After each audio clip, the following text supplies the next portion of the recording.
Alrighty, folks, back with more Echo. Joining me, of course, is the wonderful Rowan. Hello. So we're back with more Echo. So, Rowan, what is Echo? Echo is a furry, gay visual novel dating simulator, except this time we're dealing with the torment side of relationships, because it's a psychological horror. It's one of those games that you describe and people go, oh, for fuck's sake. Yes. And instantly don't want to know a word more that you're going to say, and then you end up dribbling about it for about an hour. Because somehow these fluffy, stupid animal people with all their funny smells and, you know, habitats and the Jesus species debate are somehow some of the best written characters you've seen in a video game. What the fuck? Yep. It's also deeply seated in furry culture, aka it is gay as fuck and very much counterculture, and they know it. There's a lot of textural stuff, a lot of overly autistic descriptions. Yeah, trying to explain furry culture is really fucking difficult, honestly. Because it's also super horny, depending on the route that you do. As well, like, Jesus fucking Christ. There are literally jokes about, like, gay furry porn in this game, but for the most part, you're just dealing with the abuse and trauma and other horrific subject matter that it somehow manages to treat with, like, genuine respect and nuance and what the fuck. I love it. Yeah. So what's the story? The story is Chase is an otter. He is coming back to his stupid-ass hometown of Echo. He's meeting up with his old friends there, some of which who still live there, some of which have moved away with him. He's doing a school project on this mass hysteria event that took place in the 1800s or something. And as he's there, the hysteria rises again. And it seems to be linked to trauma and murder in particular. Just accidental deaths, drugs, torture, everything. See, everything tends to go in a circle in this game, no matter what you do. Nothing ends well.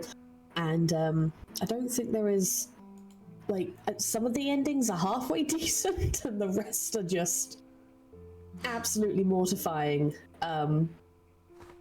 Yeah. It's very difficult to, again, fully describe the experience of playing this fucking game. It kind of sits in your head in a very funny space.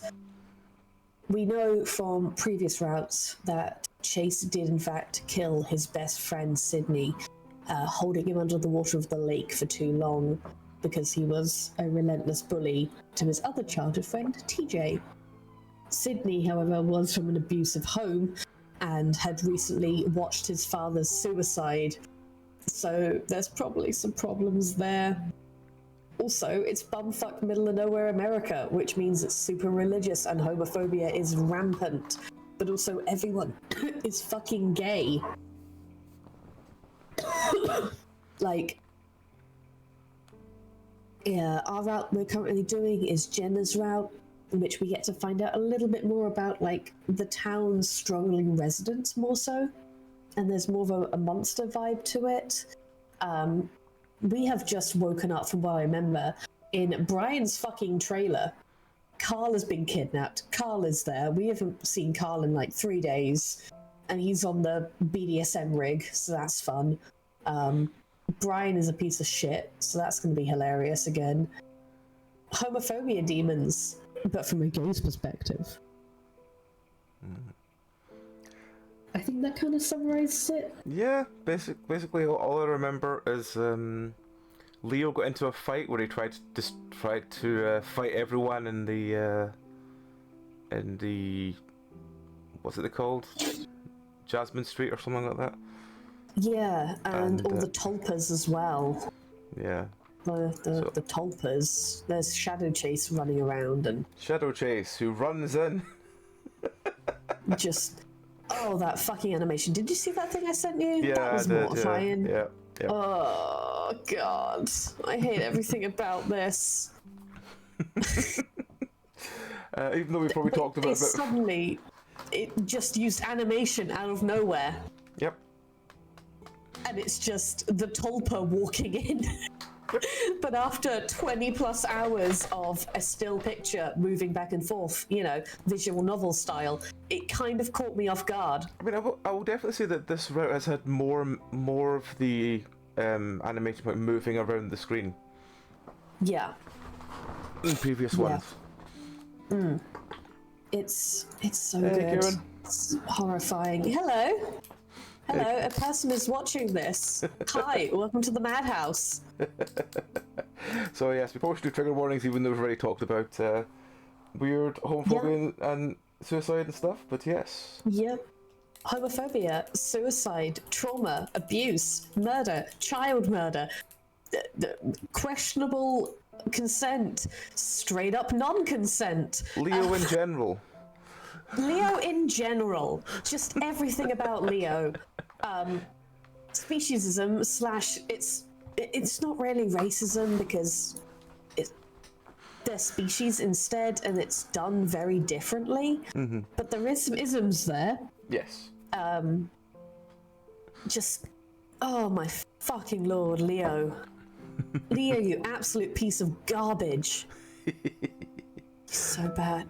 All right. Well, we'll continue. Disgusting individual. Where were but we? also a very sympathetic one. How the fuck? All right. Well. Oh yeah, Rowan's got some massive feelings about this game. It's wonderful. It's been wonderful to see. Yeah. I've been like just in pain for most of this. Honestly. I'm loving it. It's fantastically well written.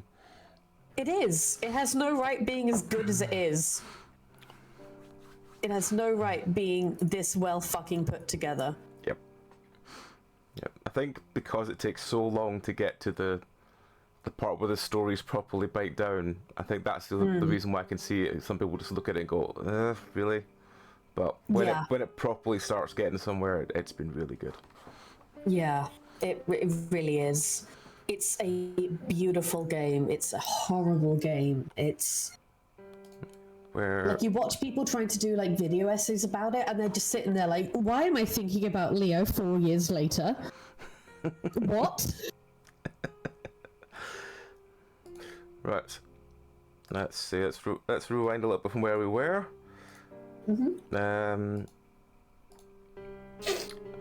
Let's just rewind a little bit. There we go. We've got the point where we find Leo.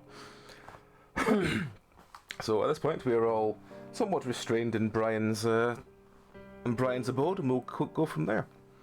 All right. Brian being an absolutely massive bear.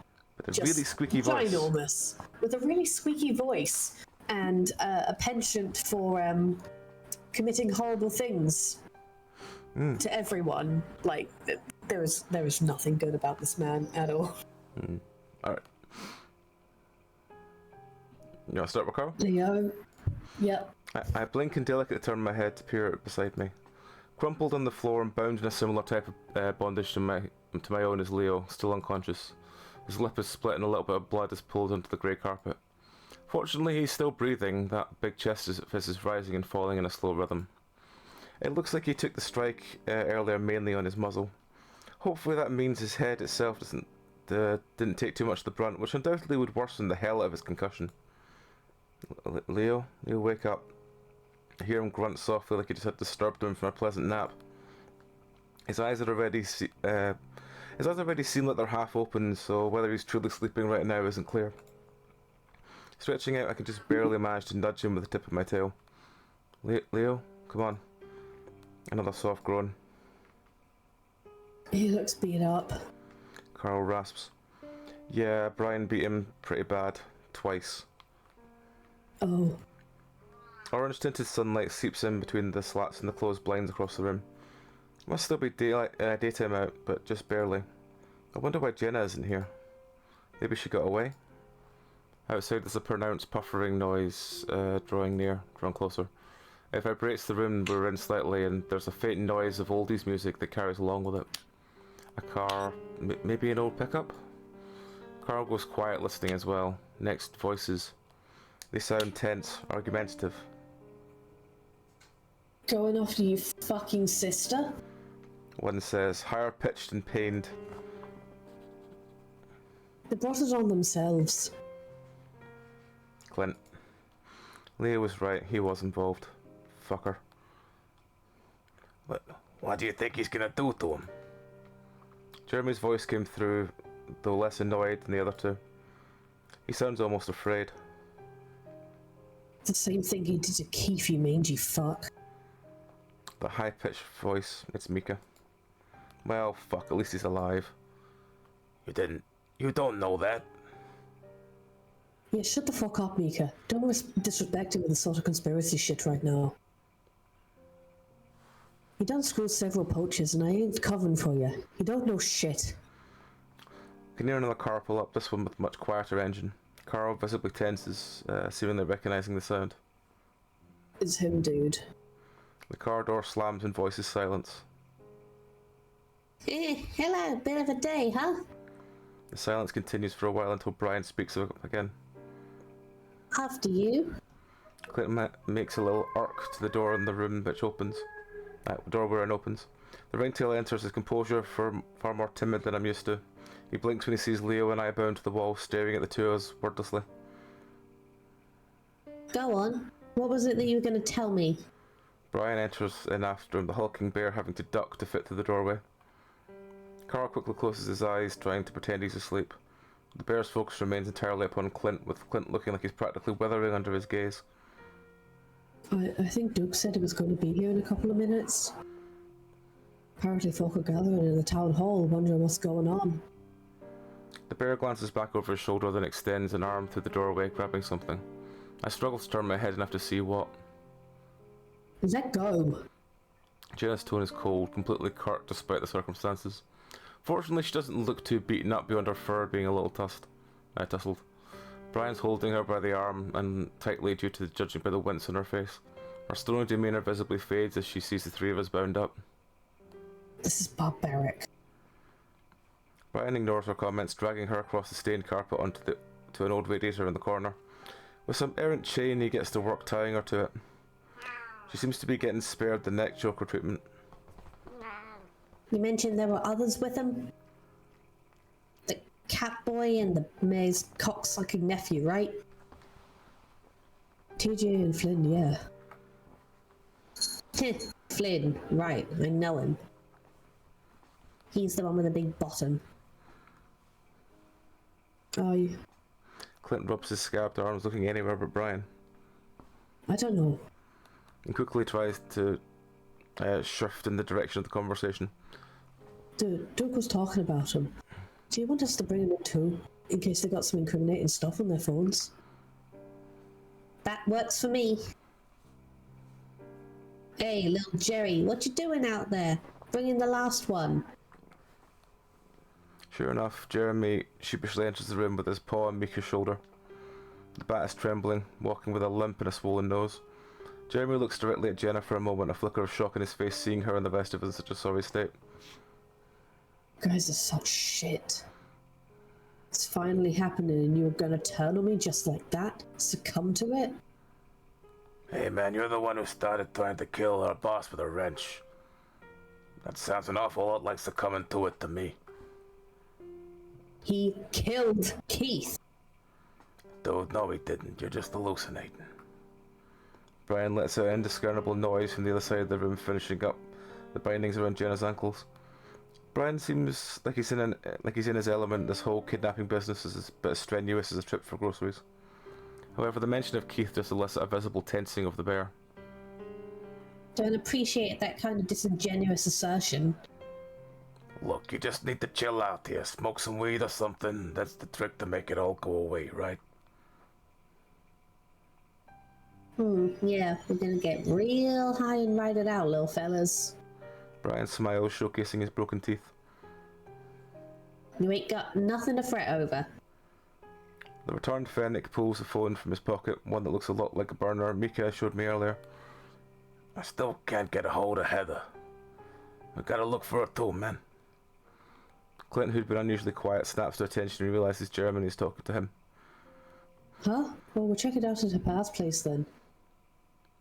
Oh, you're going... Oh, you're going there? Take Carl with you. I might need the rack. Only been a few days and I almost got him trained already. Trained? Shouldn't be too much of a flight risk. I look at Carl, who's trying to pretend he's asleep. He's not doing a very good job, as I can still see his legs shaking.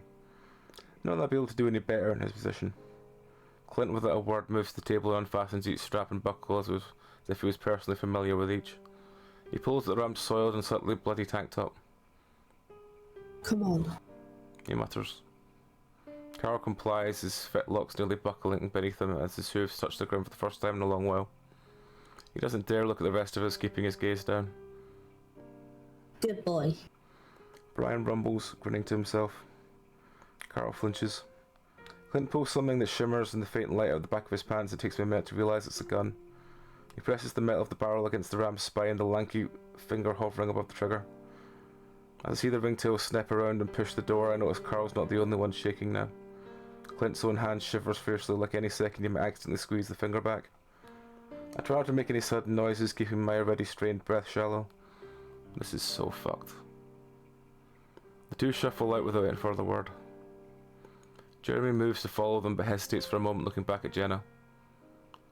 Just wait this out, yeah? I'll be... Just go. Jenna seethes her words like ice, as if any more of the fat phoenix rationalising would make her physically ill. Jeremy thins his lips, standing there a bit gormless-like. He finally reaches down to his pocket and withdraws a joint and a lighter. Whatever he's got is potent, I can smell it from all the way across the room. He ducks his head down, turning to follow Clint and Carl out to the truck. See you guys. Eat shit, bitch. Jeremy makes a concerted effort not to react to the bat's splattered jab and disappears out the doorway. Brian makes his way over to the door and gently closes it behind him. Slowly he turns his head back towards us. A light smile crosses his muzzle. As his dark eyes meet Mika's own, the grin widens. Hey, Mika. Mika opens his mouth to speak, but nothing comes out. The bat just gawps wordlessly as Brian walks over and socks him in the chest. The little bat doubles over, nearly cracking his skull on the edge of the kitchen countertop on his way down. Jenna gasps. See, one would think your prissy God-loving folks would have taught you some proper manners when round guests. The bear squints down at the crumpled bat, expecting him to see if he did any serious damage. At the very least, Keith should have. Brian leans down, expecting some sort of profanity-laden quip from the bat, but he's met with silence. Mika's furred form heaves, his maw stretching open against the dirty linoleum in a dry retch. The bear continues to watch over him like this, nudging him gently with his foot. No one says anything. I can see Jenna doing her best to not draw attention to herself. It's a quiet malaise which throbs like a pulse pounding against the two tight restraints. Finally he speaks. That's right, faggot. The bear begins to rifle through one of the military kitchen containers and withdraws a pair of fuzzy white handcuffs. The kind of thing you'd see at one of those edgy mall gifts for bondage play. Or male gifts for bondage play. Regardless of intended use, I can see the glint of metal behind the fur. They seem pretty solid. He fastens one cuff around Mika's thin wrist and opens one of the cabinets beneath the sink. With a quick tug, he jerks the bat's arm into it. There's a sound of clinking metal and then the other cuff is fastened. Must be securing him against the plumbing. Mika resists none of this, fearing further retribution from the bear. I've had a bit of a scorpion problem under there. Make sure not to get stung. Brian's about to say something else, but stops as he spies something out the window. One moment. The bear hustles outside without further word. Mika clutches his stomach, saying nothing. Jenna doesn't either. We only sound the quiet groaning of Leo and clinking metal on metal as we fiddle with our restraints. At that moment I hear soft mumbling in the distance through thin walls of the trailer. I freeze and hold my breath. It's a little ways off, but I'm more positive that it's Duke. The high, weaselly whine mixed with the occasional smoker's cough is unmistakable. It's coming closer and I start to make out what he's saying. Because we already fucked him here. You don't, it's a little puddling, isn't it? Because we already fucked him here. You think you can just let him go and he'll all be fine? I don't know who he's talking to, but the sound of a comforting, heavy, lumbering step gives me an idea. It's worth it though if we can figure out what the fuck's going on. It sounds like they're right up against the trailer now. I can hear them walking around it towards the small door on the right side of the kitchen. Leo ain't saying shit yet, but I think it might be the other. He's the one I seen last week. Footsteps stop in front of the door and I listen hard, my heart pounding in my chest. I hope you haven't done anything to him. Beyond what you've already done, that is. Was protecting my property the first time. Haven't done nothing further. Brian's uncharacteristically high-pitched voice sends a chill up my spine, my fur flaring out with it. You bet your ass you haven't. If you do any of your fucked up shit here, you kids. I stop breathing, staring at the ends of my feet. What I'm saying is we've got a chance to get out of this. What we've done is bad enough, but if we can get them to understand. We stop talking and that's when I hear Brian's heavy, laboured breath. I'm not breathing at all, worried they're about to hear it even though they already know I'm here. I let it out with a gasp and the door suddenly swings open and Duke comes up the steps looking around before spotting the lot of us. Brian, you one sick fuck. I tense up as a massive shadow appears behind him. It feels like the entire trailer tips a bit as Brian makes his way up the same steps. Brian's presence is so imposing and frightening that I don't even notice Duke is now right next to me. I jump when he sets his hand on my left arm. I jerk my head up to look at him wide-eyed. Hey, calm down. We're not going to hurt you. Brian chuckles and Duke shoots him a look. He turns his attention back to me, softening his expression, at least as much as he can for the scraggly, drug-fucked face. We just need to get some information from you. I open my mouth to speak, but all that comes out is a dry squeak. Brian chuckles again and makes his way to stand on my right. I cringe away from him, the stench of old sweat as he grins down at me with his yellow teeth. Despite all the others being here, the two seem especially focused on me. Brian, get some fucking water. Brian looks at Duke with a strange face for turning back to the kitchen. Aye, don't worry about him. I know this thing. Brian taps the metal collar around my neck with a Duke taps the metal collar around my neck with a finger. Looks bad, but we just gotta hold you here for a bit. The boys are queer. They like it. And the girl is probably just like your wife. Jenna's silent, daring not to provoke the two. Duke glares at him as Brian comes back to the kitchen with a ceramic mug. You're a queer too? Brian visibly bristles and his face loses any sort of the sick humour it once had. Duke clears his throat. Things have been happening here. We want to find out why. What? Duke furrows his brow like a kid trying to figure out something difficult. You see, people aren't right in the head here. No shit. Duke seems to immediately read my thought and process because he holds up his hand and shakes his head. Yeah. You know, what we're doing ain't exactly right in the head either. Brian gives him a dumb chuckle again, but I keep my face averted from him, partly because I really can't stand the smell. But we're all a little fucked up here. What I'm talking about is something else. Like what's been going on from the townsfolk. Bad dreams, strange behaviour. Sound familiar? I shift a little as I'm reminded of the past few days. Duke looks genuinely concerned. I look at the weasel's waistband and immediately see a handgun tucked in his pants there. And I was hoping to stop it before any of this happened, but now... Everything's gone to shit. Brian finishes for him. I can feel him move closer to the platform I'm laying on. Platform? I thought he was on the floor. Oh. Again, I avoid eye contact, not wanting to provoke him in any way. Yep, it's only going to get worse. Duke just looks at me, like all the information that, like that's all the information that I need. I don't know what you're talking about. I see a twitch of irritation on Duke's face and I hold my breath. I mean, what is happening out there? Duke shakes his head. What's happening everywhere? Duke looks back at the window suddenly, his fur standing on end. I look too, but all I see are leaves and branches, the late afternoon sun filtering through them. Duke's quiet for a minute before he starts speaking again without turning around. It happened to me daddy, and now it's happening to me. I close my eyes, wondering if Duke is just as crazy as Brian. If he is, I doubt he even has a clue what he's doing right now. Dale's missing. Cynthia drove off into the desert. Duke turns around to look back at Mika. Saw your cat friend screeching about on the river road. Screeching about on the river road to the north. Heather? She had a little revolver, started pointing it at me and telling me to get out of my truck. Mika's brow furrows slightly, but otherwise he says nothing. Tried calming her down, but she wasn't having it. Even fired off a shot in the air before taking my keys and heading off towards the pop's place. Girls in the warpath, haunted. Thing is, we've all got something after us. Something bad. Won't let you leave when it starts. What about what's after you? I flinch as Brian speaks just above me, leaning down towards my face. I don't know what you guys are talking about. Bullshit. I flinch again as Duke's concerned demeanour immediately drops away. Why do you think we came to get you all? He pauses, like I should actually know the answer. Sans Mika here, who is already succumbing to something fierce to his own demons. Bitch. Mika mumbles from across the room and I can see Duke's fur bristle. I feel myself starting to panic even with these two crazy hillbillies looming over my body. I don't know what. Duke slaps me and I gasp in shock. Hey! You shut your fucking mouth before I stomp your jaw in. Brian snaps back at Jenna before refocusing his attention to me. I saw you hanging out in this fucking town before you even got here, late at night and looking around. I'm still cringing from the slap and I keep my eyes closed as if not seeing any of this is going to make it stop.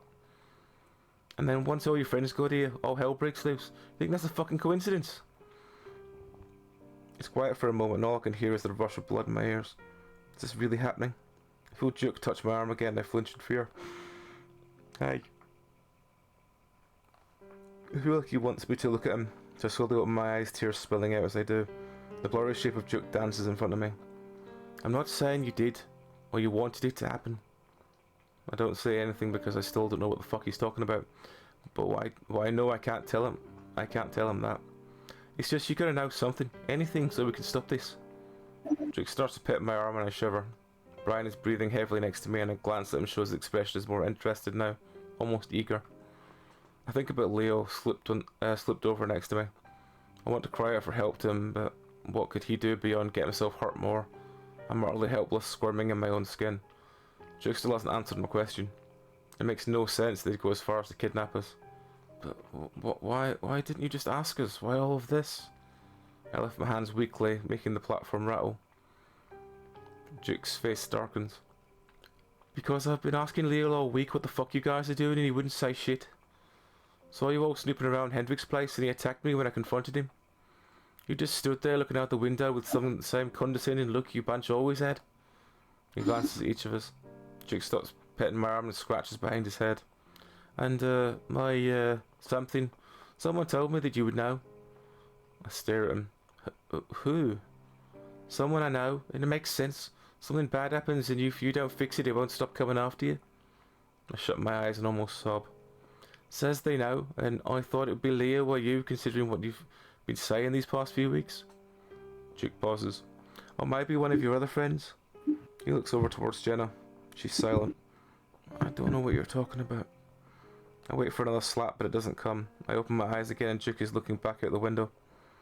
We kinda protected you too. I stare at the back of his head. Things are getting worse out there, and if we don't figure something out soon, we're all gonna die. Duke's voice is dead and distant. Brian, though, touches my other arm and I gasp, shrinking away. He's smirking down at me, looking at my stomach or crotch, something around there. Brian, stop. Duke is turned back around, looking over at me and the bear. We're not getting anywhere right now, and I gotta get to town hall. Even though Duke is the one that hit me, I'm terrified at the thought of us being left alone again with Brian. Duke sees my face. Don't worry, Chase. Even though you're lying to us, I don't plan on letting this pervert have his way with you. Brian snorts. Brian knows what will happen if he does. Duke gives Brian a cold, callous stare, and this time Brian doesn't give his stupid grin back.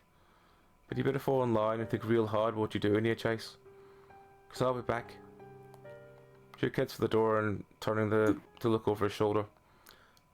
Just feed them and make sure they don't escape, that's it. And I'll need your keys. What? Brian snarls. Heather took my truck, remember? You'll get it back. Brian sees through his large black nostrils and I'm strangely reminded of Leo reacting to Jenna's chiding earlier. With a grumble, he fists around his sweatpants pocket. He takes a brass key from his keychain and pushes it onto Duke's outstretched palm. Thank you. And with that, Duke briskly disappears out the door, a golden flash in late afternoon light illuminating the dim trailer. Brian and I listen to the weasel's soft, anxious footsteps recede into the distance. As soon as the sound is gone, Brian stands up. I turn my head in time to see him whirl around and smash his fist into the wall. I jump as much as I can in my restraints before he does it again, this time slamming both of his fists against the wall. Fucking faggot! The bear shoves the remaining keys into the drawer on the other side of the kitchen. He exhales loudly, staring at the wall and muttering something I can't quite make out.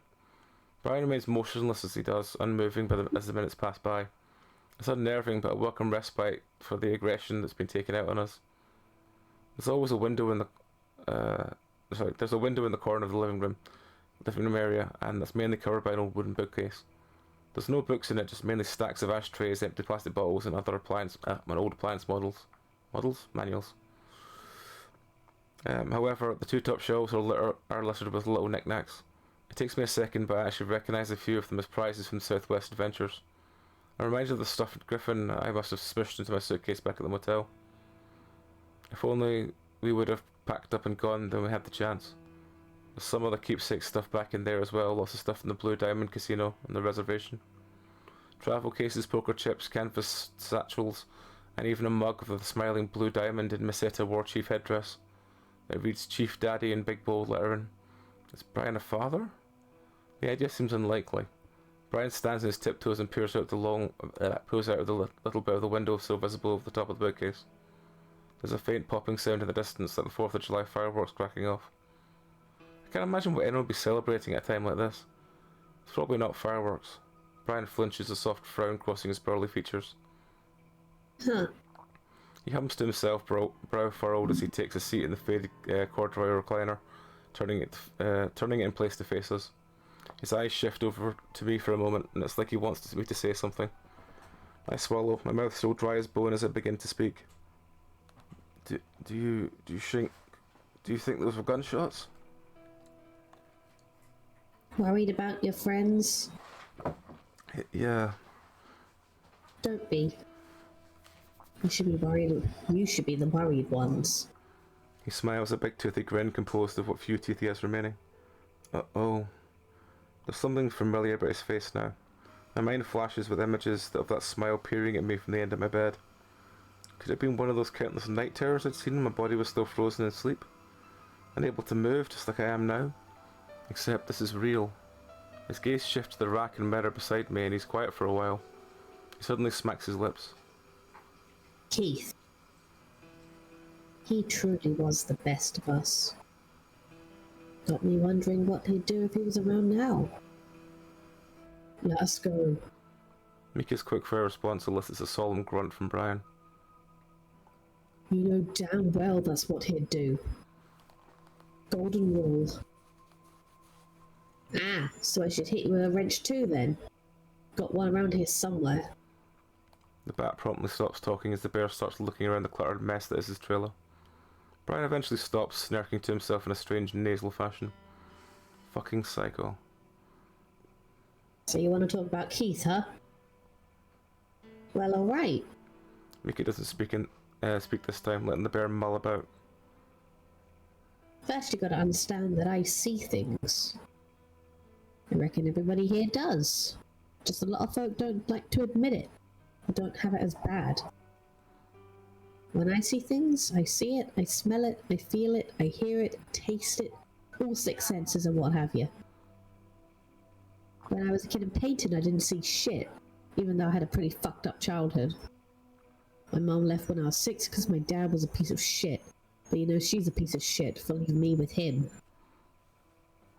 Anyway, you know when my dad told me she'd gone? No one says anything till Brian looks back down at Mika expectantly. I don't know. Brian cackles and it sends a chill up my spine. That aliens had taken her. I press myself deeper into the wall, wishing I could just disappear between the wood panelling. I think he must have been drunk or high or both. But it stuck with me, you know? I look away, trying to make myself look small and avoid unnecessary eye contact with him. Then, when I was a teenager, I got myself a boyfriend. Well, more a fuck buddy. Kinda hated each other. I can feel him looking between Leo and I now. I have a feeling the bear is aware of our former relationship. At least it felt like that sometimes. fucker wouldn't leave me alone, no matter how much how much he was saying I disappointed him. Gotta be my best self or whatever. We talked too much, but he was a good fuck and the only faggot I knew. So I came here every other week or so to fuck him. Things got a little better between us, and he convinced me to help him out restoring his old bar off of 65. It was a complete shithole, but he loved his vices.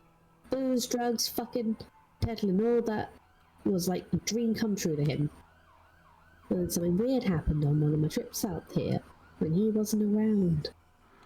Welcome in, Raiders. Welcome in, folks from Dum Dum Die. How you doing? How was your stream? What were you playing? We are doing Echo, which I will get Rowan to do a very quick explanation and context warnings and stuff. Yes. Do you want that now, or do you want to wait for some response? Or just do it now, just to be sure. Yeah, fair enough. Echo is a gay furry visual novel dating simulator. We've just done a scene in which torture was involved, and not the kinky kind. So, Yeah, the game is actually a psychological horror game, disguised as a gay furry dating sim. You say disguise, it's more like it jumps off of the visual novel dating simulator formula, and with a healthy dose of furry culture to dive effortlessly into true psychological horror territory of the queer people variety. Hi, it's fun being gay. Everyone hates you. You hate yourself. The town hates you, personally, for a murder you committed when you were 10 years old. How the fuck do you even begin describing this game? We're literally going through Brian's tragic backstory at the moment.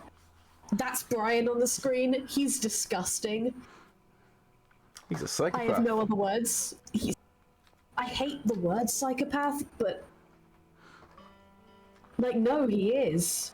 He is, and he's not exaggerated. That's the horrifying thing about him. Mm-hmm. You know, he's not like the fucking Joker. You know, it's someone who's genuinely been fucked up from an entire lifetime of just homophobia and self-hatred and way too much meth. Landing him into the shithole you see before you right now. He has the entire gang tied up in his BDSM rig because a mass hysteria has hit the town. So yes, so context. Duke's trying to find out what's going on because he heard something that told him that Chase knew or whatever. Duke's very much, right, you're here because I need to keep you in one place so I can fucking find this shit out. I'm gonna go to a meeting now, bye. And now we're stuck with Brian again. So yeah, it's kind of an awkward thing to explain at this point. Yeah, it's fascinating. It's really well written. The characterization is absolutely incredible. Yeah. But trying to summarize it in any length of time short of 10 minutes, at the bare minimum, inevitably leaves people looking at me like I've grown an extra head. Yeah. Or rather, that I myself have turned into a furry right before their eyes. So the very long, very short version of what this game is it's a psychological horror game that disguises itself as a gay furry dating sim. We are on one of the routes where the person we are dating is Jenna, who is the only female of the group. It started out just being things going weird in this town, but it descended to our former boyfriend, which is Leo, starting a fight with a group of people thinking that they know where our missing friend is gone, him being beaten up by the bear you see in front of you, then everyone being kidnapped, and finding the friend that was missing, who had also been kidnapped by said bear. Said bear is now basically psychologically torturing us all to basically find out what the fuck's going on, which we don't know what the fuck's going on either, so that's about as far as it goes. Yeah, roughly. It's interesting. It is interesting. Stay if you want some genuine hot Halloween spooks. Like, this is going to be 10 times scarier than any fucking horror film you've ever seen in your fucking life. Enjoy. Alright, well, we will carry on. Did we read this line? Yeah, I did that one. Okay. Also, Brian, Scary Bear Man, has an incredibly high-pitched voice.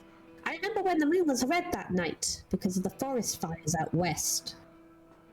And I kept looking at it, and that's when I saw a flying saucer, like straight out of a cartoon with lights and a dome thing on top.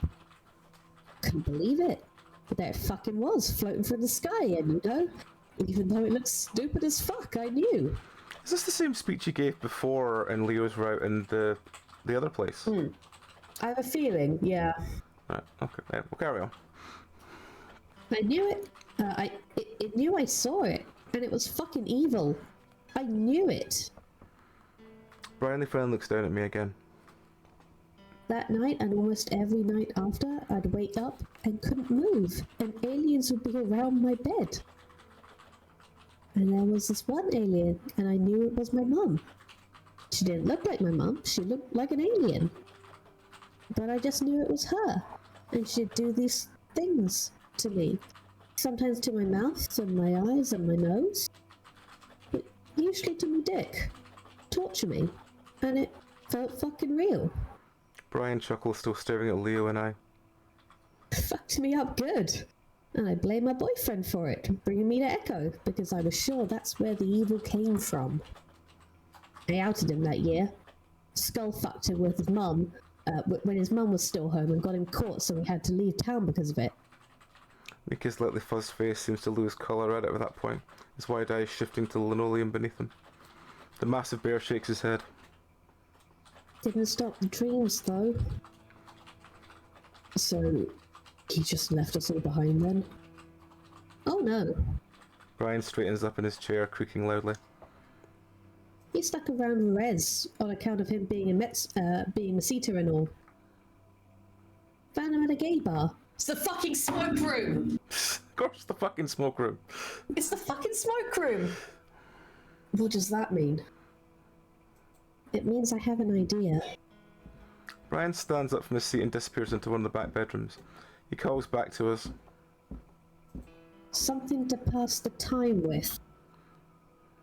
I was saving this for Clint, but he's been keeping scarce lately. He comes back with what looks like a step stool, medical satchel and a whip?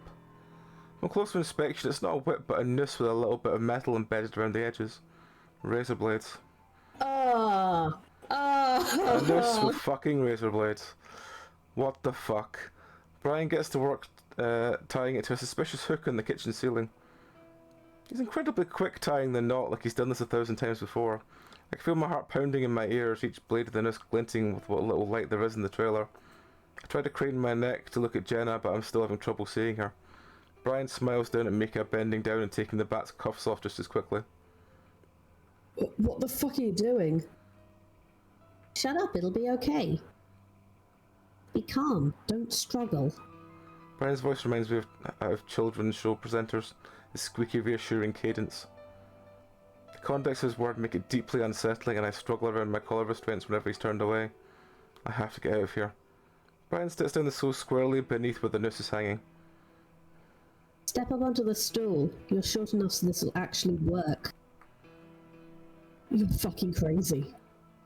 Mika reels back from him while Brian grabs him by the hand. He starts bending it inwards and the bat squeals in pain. Okay, you either do what I say, or I'm gonna start breaking every joint in your body, alright? Mika continues to shriek, finally wrenching free after nodding. Okay. Put your head through the noose. I can see the turmoil in Mika's face, 1,000 fight-or-flight responses running through his mind. The inside of the noose itself don't got any blades, just the outside, so you can't be grabbing it. Mika stares to the hole in front of him. Do it! He's about to grab for the bat's hand again, but Mika shoves his head through just in time after stepping up on the stool. I'm in. Good. The bear reaches up and tightens the noose more firmly around the bat's neck, looking proud of himself as he does so. He's cinching it hard, so it's clear the bat is struggling to breathe. With a smile, he reaches down and tugs one of the legs of the little step stool. Brian chuckles to himself as the bat teeters, Mika nearly kicking the stool away. He barely manages to keep himself upright with the tip of his toes catching on the edge. His cheeks flare and more of his weight is having to be held aloft by the neck, the strain causing his neck veins to bulge. He gasps like a fish for breath, swaying his hips from one side to the other to get a more solid standing position.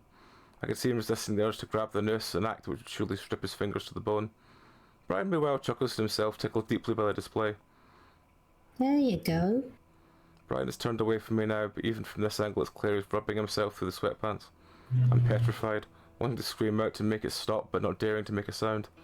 This is what Duke was warning Brian not to do, and he did it anyway. I closed my eyes, praying to see that weasel again to put a stop to all of this. Hey, don't think I forgot about you all. When I open my eyes again, I'm looking directly at me. Well, you too, at least. I mean, given a choice of a bunch of guys and one girl, what kind of queer would pick the girl? He says the word queer with distaste, the bear beginning to reach into his little satchel. He looks at Jenna and pulls out what looks like a long spool of string. The others tell me you're a bit of a bitch anyway. At least that's what your brother said. I keep expecting Jenna to start speaking, talking him down, full psychoanalyst mode like one of those thrillers movies, but right now she's completely silent. Leo stirs beside me, mumbling something incoherent. Brian has scissors now and he kneels down in front of us.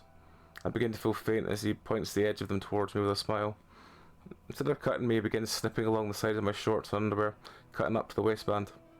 What are you doing? Mika teeters on the kitchen, letting out a burbling, choking sound as he struggles for breath. Saw you a few weeks ago. You had no eyes. Heard you talking to the empty rail yard. Saying that you two need to stay close. Thinking I should oblige that request. What? The eyeless chased thing we saw earlier? Leo stirs something as I shout, shifting slightly as Brian does the same thing to his pants leg. Don't worry, I will get your bits out. He reaches into the little medical bag and pulls out a suturing needle. I think you're supposed to shave the fur before you start doing this, but oh well.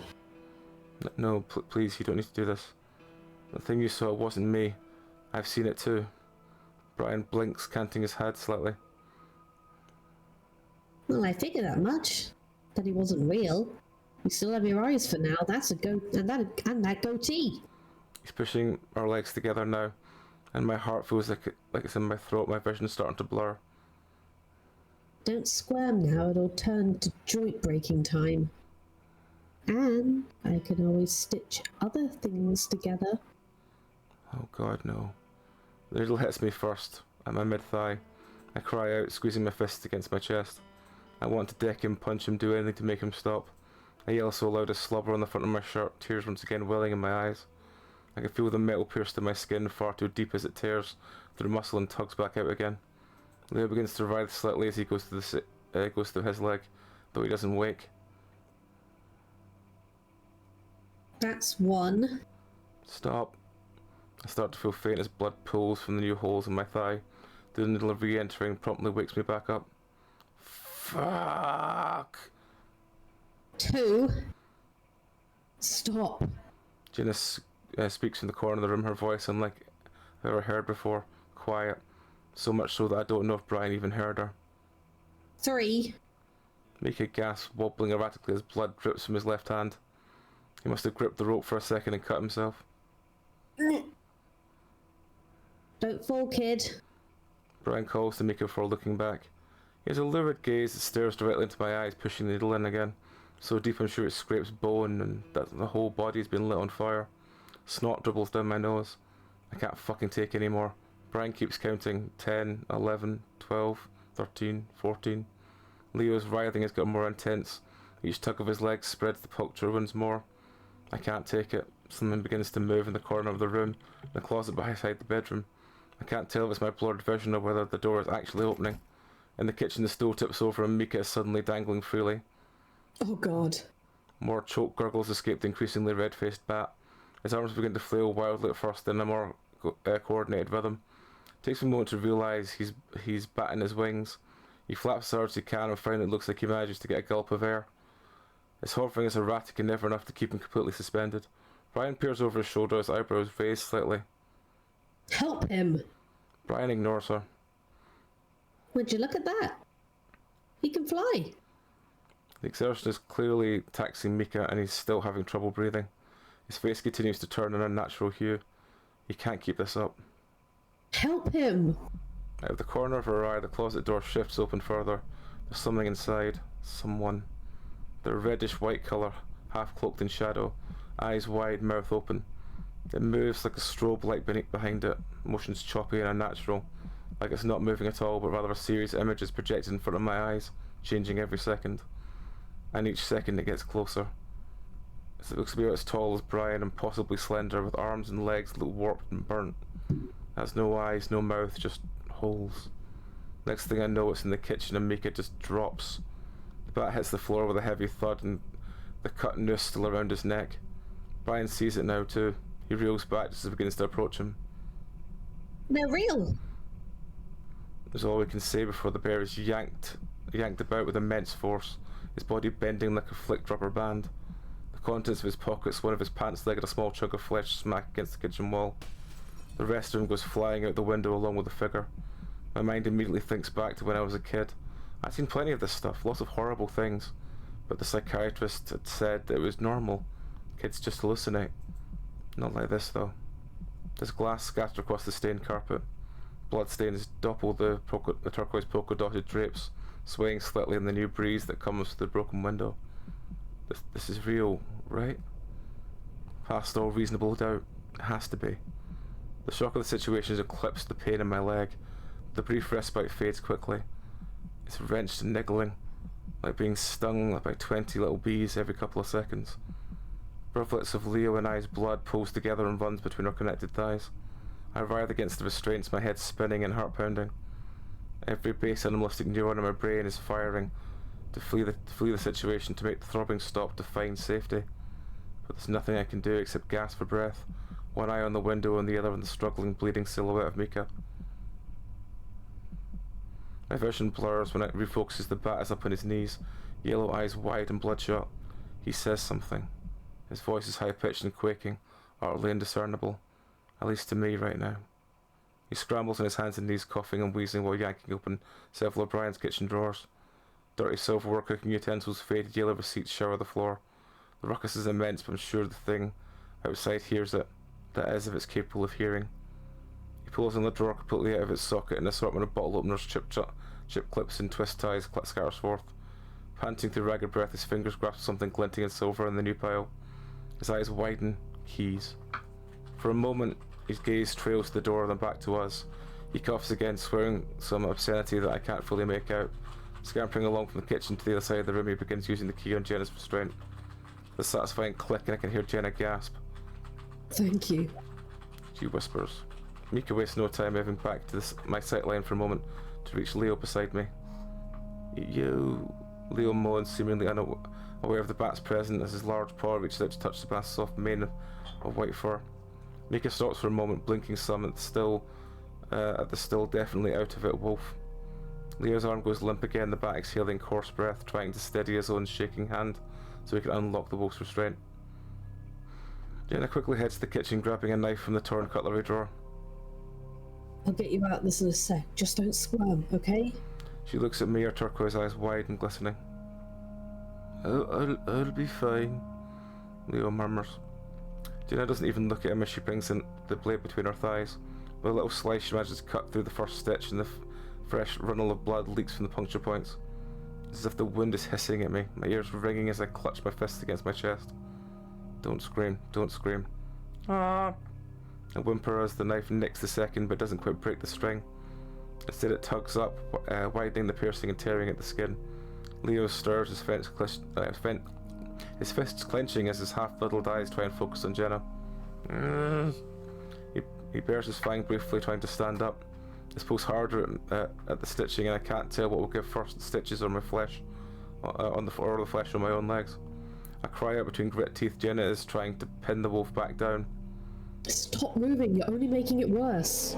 Jenna tries to cut the stitching faster now. She gets one rung, 2, 3. Fuck off me! I look down and see Jenna's blade tip is stuck through the wolf's thigh, even more blood trickling from the fresh wound. Just be still. I've never heard Jenna so tense. Leo only writhes more, reeling against his restraints with such ferocity that Mika can't undo the lock. God, just fucking give it to me. The bat stops fiddling with the lock and extends a hand to Jenna, the fennec turning to look at him. She doesn't move to give him the knife, but she does loosen her grip. Mika doesn't hesitate and plucks it from her with the deftness of a pickpocket. Gingerly he places the flat of his hand against Leo's chest. With the other, he makes a quick slice between our legs in one motion. The pressure keeping us together is suddenly gone. I feel I can fully pull my leg away from his. The pain is still immense, but nowhere near as bad. You are so fucking lucky. I look up at the small bat as he moves to unlock Leo's restraint. If I'm lucky, I certainly don't feel it. Yeah, so are you. Bat lets out a sharp exhale as Leo is freed. Surprisingly, he stands right up, albeit less than steady. It's still not entirely clear that he knows where he is, blood still running down the side of his leg. Mickey takes a cautionary step back, though the dazed wolf doesn't appear to be outwardly hostile towards him. In fact, the two meet each other's gaze for a moment and Leo sobers slightly. What? He mumbles, bracing himself with a large arm against the wall. Mika shifts a freeing effort to me. Jenna nimbly steps over the broken glass and makes her way to Brian's fridge. She pulls open the door, tucking out various food stuff in plastic bags. Finally, she chews several bottles of water and hurries back over. Click. I gasp, holding my throat as I jerk my head forward. Big gulps of air into my lungs with a refreshing sensation, unlike anything I've ever felt. My whole body buzzes with a mixture of pain and relief. Jenna quickly hands me a bottle of water and I don't hesitate to start chugging it. Well, I try to. Then I realise the cap's still on. After rectifying my error, I can see clearly the frazzled look in Jenna's eyes. Her usual cool demeanour gone, in its place deeply unsettled visage that matches how I feel. She briefly looks off to her side towards the broken window, then back to me. Chase, Mika takes two of her water bottles, giving one to Leo and one to himself. That thing. Jenna nods. Yeah. Was that the thing you mentioned to me on the hike? Her fur bristles, the fox finding the notion incredibly uncomfortable. I don't know what that was. Something the authorities will investigate later, I suppose. So I wasn't fucking seeing shit. That was really some burnt motherfucker leaping out of that sick fuck's closet. Mika squeezes the bottle, splashing his face with cold water. Must have been 7 feet tall at least. A burnt man? Is that all he was? Just another victim of Brian's cruel tortures, stashed away until now? Do you think he's still outside? Maybe. Jenna responds in a hushed tone.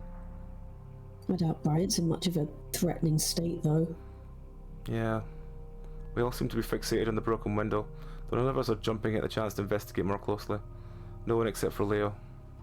I glance over to see the big wolf stumbling forward, arms outstretched. His movements are jittery, robotic, his maw hanging open slightly. His eyes are still not fully open, yet he grasps the window sill and peers into the darkness. He stares there motionless. Seconds pass, at least 10, then he finally turns to face us. Never seen that before? Leo mumbles. You see anything? Yeah?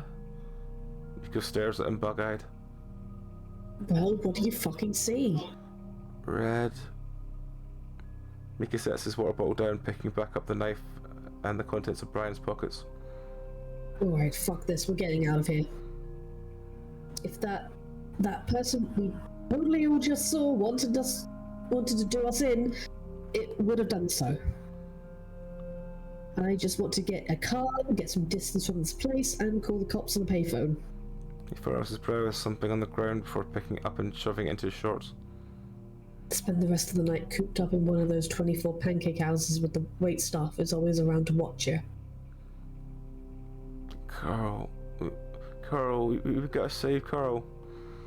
Leo blurts this out like a spoken belch, his disoriented eyes swimming in their sockets as he looks at no one in particular. The notion swells up a knot in my stomach. First fear, then guilt. Carl had been subjected to this for days. Maybe he knows more about the thing in the closet. That's a job for the police. He says this with an initial reassuring tone, though it falters after a moment. Though, those gunshots earlier. We would have heard police sirens by now. I'm assuming the phone service and internet is still down. So, let's find a fucking car then? I'll drive to Peyton, ride out those murderer-abiding fucks I call friends, and never look back. Jenna sighs, closing her eyes for a moment, then nodding. Yeah. That's the sound of an idea, Zelly. Let's go. I'm not seeing any car keys here. Pretty sure Duke has his ride. We gotta save Carl now. Leo interjects. Jenna just looks at him dumbfounded. Oh, go right ahead, Leo. She speaks up, gesturing towards the door flippantly. We'll be in Peyton. You go right ahead and tell us how that goes. Leo blinks slowly again before again slowly meandering to the door. Wait, what? I try to stop him, wincing at the pain in my leg. Oh, Jesus. I manage to grab his fur, and that staggers him enough to stop for a moment. I wasn't serious. Leo, please come on, we'll stick together and we'll get this taken care of. Carl.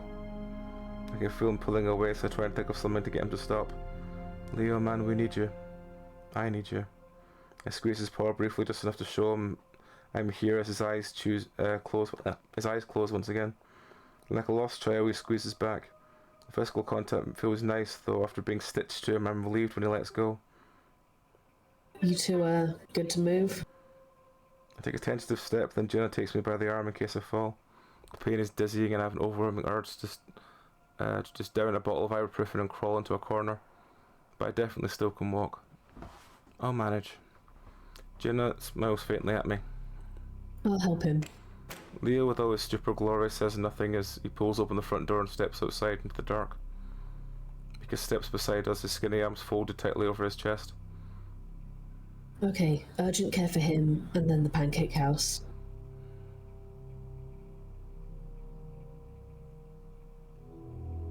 Do you remember my pancake curse? Completely off topic. Pancake curse? Pancake curse.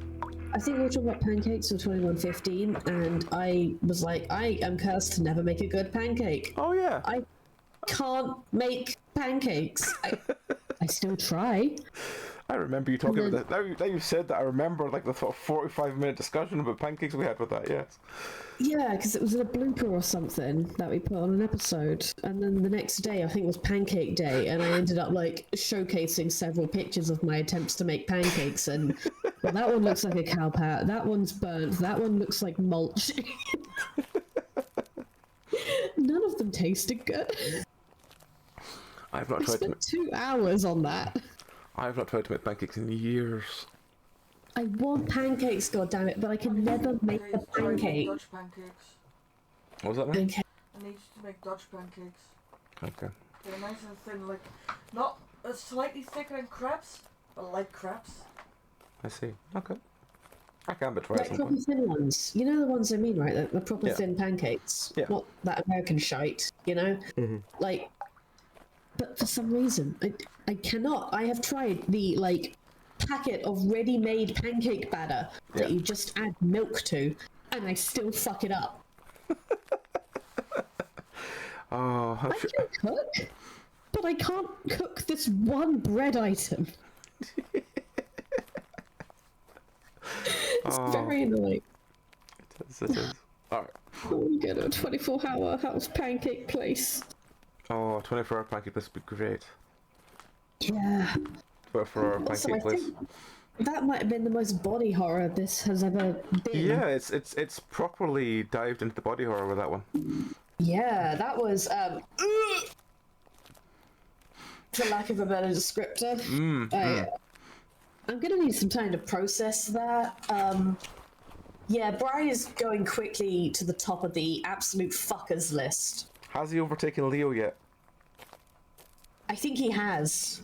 I think he actually has. I think actively sewing two people together has managed to top him from Leo. And Leo accidentally tore your legs off. That's very true. Leo tore your legs off, but he didn't, like, methodically do it to you. Like, he didn't take a saw to you, you know? He pulled you off a train. It was abusive and manipulative and disgusting behaviour. But it's very different level of intention to, I'm going to sew you two faggots together with a needle and thread. Yeah. While I've got your friend in a noose that has razor blades on it. Yeah, it's quite far down that he's managed to drop. Then again, I suppose it's Brian. He's not exactly meant to be a likable character. No, no, he is very firmly in the role of villain. Maybe not villain because he's not like the main thing to anything. He's just a horrible symptom of this horrible town. Yeah. You know, I would still put like Echo as the villain ? Yeah. Maybe Leo. He's more like wild card antagonist that will just fuck you up every single time you see him. Hope that you never see him. Yep. Oh, what a bastard. Either way, I right. think this is the final day, isn't it? It is. So let's get on to Sunday. I can still feel stitches in my leg, even though I pulled out the little bits of line half hour ago. Oh god, was it fishing line? I mean, fishing line is basically fishing line is like medical thread. So yeah. Oh, I hate that. Thanks, I hate it. I actually had to do that to my dad once because he had stitches and it healed too fast and they hadn't taken the stitches out. So I had to sit there with a pair of like toenail scissors and tweezers getting it out. Yep. I've also removed stitches in my time. Yeah. Hopefully in a much more sanitary and sane way than me. Yes, because it was when I was doing my district nurse placement, I was with one and I was basically taught how to take stitches out. And it's like you need to cut next to the knot, but not the knot itself, because the knot itself can be, because it's like a dense ball, it can still have stuff in it, so you don't want to pull the knot through, you want to pull like the other side so that is slightly to further make it away. as smooth as possible. Yeah, that's what I was doing as well. Like, just from logic, because I didn't think it would fit any other way.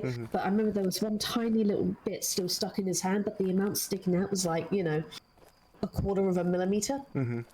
And it took 10 minutes with the tweezers of grabbing it and slowly yanking it to get that out. Oh, it just reminds me of... It was 2 centimeters long under the skin. Yeah, that just reminds me of... Actually, was it you maybe that got the splinter out of my hand that had from the carbon fibre of the tent, and it was like a fucking inch-long splinter under my finger? Yeesh. Because it was just the thing had split, so I was just running my hand over it. Because I picked it out the bag and I was like, oh right, okay, this, and I just ran my hand over it and I just got this huge, like about 2-3 centimeter long splinter of carbon fibre under my skin. And I was like, and then I thought it was Meow, but if it's not Meow, at my point it might have been Dragon. Just being like, oh for fuck's sake, come here, and then like 20 minutes with trying to get the end of it with tweezers, and then just pulling this thing and it just being massive long. Could have been me, because I would do that. God. Yeah. Was me. Anyway, so yeah, that's the story of splinters and splinters and scabs. Last one. I had a hair splinter recently. How I found this out was that part of the sole of my foot started itching like fuck. And I couldn't work out why, but it was that kind of really painful itch, you know what I mean? Yeah. And because sole of foot, not very, sensitive. Yeah. Couldn't figure out why. A week like that passed, and eventually I looked at it, and there was like an actual thing of pus. Yeah. Sorry, but... And I ended up like having to snip and then using a pair of tweezers to pull out a 2 centimeter long piece of hair out of my foot that had been completely covered with skin. Yeah. Yeah, that's Rowan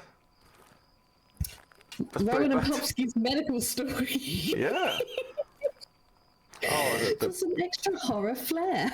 I do remember a different splinter. How are you feeling, chat? Have we horrified everyone away yet? Not yet, no. I got 1 second. What you saying, I do remember something else I got out of your foot. What's that? The broken off insulin needle. Oh yeah, I had that. I had a broken insulin needle on my Into foot. your foot. He was like, "Why does my foot hurt? Can you look?" Yeah. Completely. Small slither of metal on my foot. Yeah. Oh, fuck that noise. Glass is the worst. Oh, glass is definitely the worst. Yeah. Glass, when you're trying to move it and you just hear that crackle and you're like, oh fuck, is it split? Is it me holding it down? Is it broken in half? Oh. Glass is the fucking worst. Welcome back to two people who used to either now or used to work in medicine, talking about the horrible things they remember from people. while playing a gay visual novel dating sim, a psychological horror in which we just watched a torture scene. Yeah. We're very sane and normal. We're back on here. form, everyone. Yay! Alright, let's carry on. I promise this is a good laugh. Alright, it's I think it's just the way we deal with it. But then I guess the way we deal with like all this trauma and stuff as well is you just gotta find something that keeps you sane through all of it. Gotta have a jokey joke. You know, you can't just sit there miserable the whole time. Can't be hiding from it the whole time, you know? Yeah. Alright. Despite living here the vast majority of my life, even I had trouble figuring out where the hell we were. As we walk, and the stinging throbs with every step, I close my eyes and realise how exhausted I really am. Running off extreme adrenaline for a day will take the wind out of you. So with multiple blows to the head and torture, apparently. I keep imagining that when I open my eyes, I'll be back in my dorm. I sit up in my bed and Vincent will be tapping away at his laptop on the other side of the room. I tell him that I had a fucked up dream and he'd tell me that not so cool, not in that too cool for school tone to blog about it. The rhythmic tapping was the first really annoying thing, and now it's kind of like a white noise machine. It helps me sleep for some weird reason. Maybe because it makes it feel like I'm not so alone. Chase. I inhale sharply, nearly tripping over a clump of weeds. I'm also intrigued by the fact that the sound at the moment is the sound of someone walking through weeds. Yeah. It's actually good sound design. Yeah. I'm pretty sure they got all the noises off like a like royalty free. I think they did, yeah, because some of the music they've used has definitely had the YouTube thing flag, which has mostly just been this music is from royalty free, and you haven't claimed it. And I was like, oh well, I just played the game. I didn't realise they'd claim it, but yeah. Anyway. I don't know how that works. I thought royalty free was just use it, you're fine. Yeah, well, for the most part, YouTube now does this thing where it will come with a copyright claim. But copyright claim can literally be anything from you've used copyright music, you need to take this section out, to you've used copyright music, it's fine, just be aware that you've used copyright music. But it's like if it finds anything that it deems to be copyright infringing. Yeah. Anyway. That's unhelpful. Yeah, it's not very helpful. I inhale sharply, nearly tripping over a clump of weeds. Jenna places her precautionary arm out in front of me before easing back when she sees I've got my balance again. You still with us? She looks me up and down as if looking for signs that I'm turning into another Leo situation. Said Wolf is still with us, ambling along like he can't even feel half his leg is stitched to mine less than an hour ago. I look back to her, nodding. Yeah. Exhausted, but that's to be expected, I guess. Ordinarily, I'd love a quiet walk with you in the night. Though, considering the circumstances... She pauses, looking over her shoulder. Well, it could be worse. You had a guardian angel. She noticeably stiffens as I bring up the topic of what just happened. I try not to think about it. None of us had gone around to check where Brian was dragged. In fact, we made a beeline for the opposite direction. Ordinarily, the lights of town would guide us where to go, but everything's dark. The moon is our only real source of light, and even then it's partially obscured. The productive thing to do is just think ahead right now. We'll come into town along the back roads, get to the motel, and take your car. I give her an affirmative thumbs up. Nikki, meanwhile, is clutching his knife tight. It reminds me of how he was with the wrench earlier, when he was worried about Leo attacking him. Now the two walk nearly side by side. Everyone but Leo was rattled, that's for sure. I can't tell if it's supposed hysteria's fault or just a complete rational reaction to all the shit that's happened today. Mika's unusually arrogant and gruff demeanour is replaced by a more timid posture, back rubbing his neck like he can't believe he's alive. I try to think of something to say as he turns to face me. Mika, I'm sorry about Keith. Yeah. He responds, simply sucking on his lower lip for a moment between one of his fangs before speaking up again. Still not sure exactly what happened, but now I have a more definitive idea. He looks ahead again, shifting the topic. I had a dream about you, you know? Oh? after we spoke.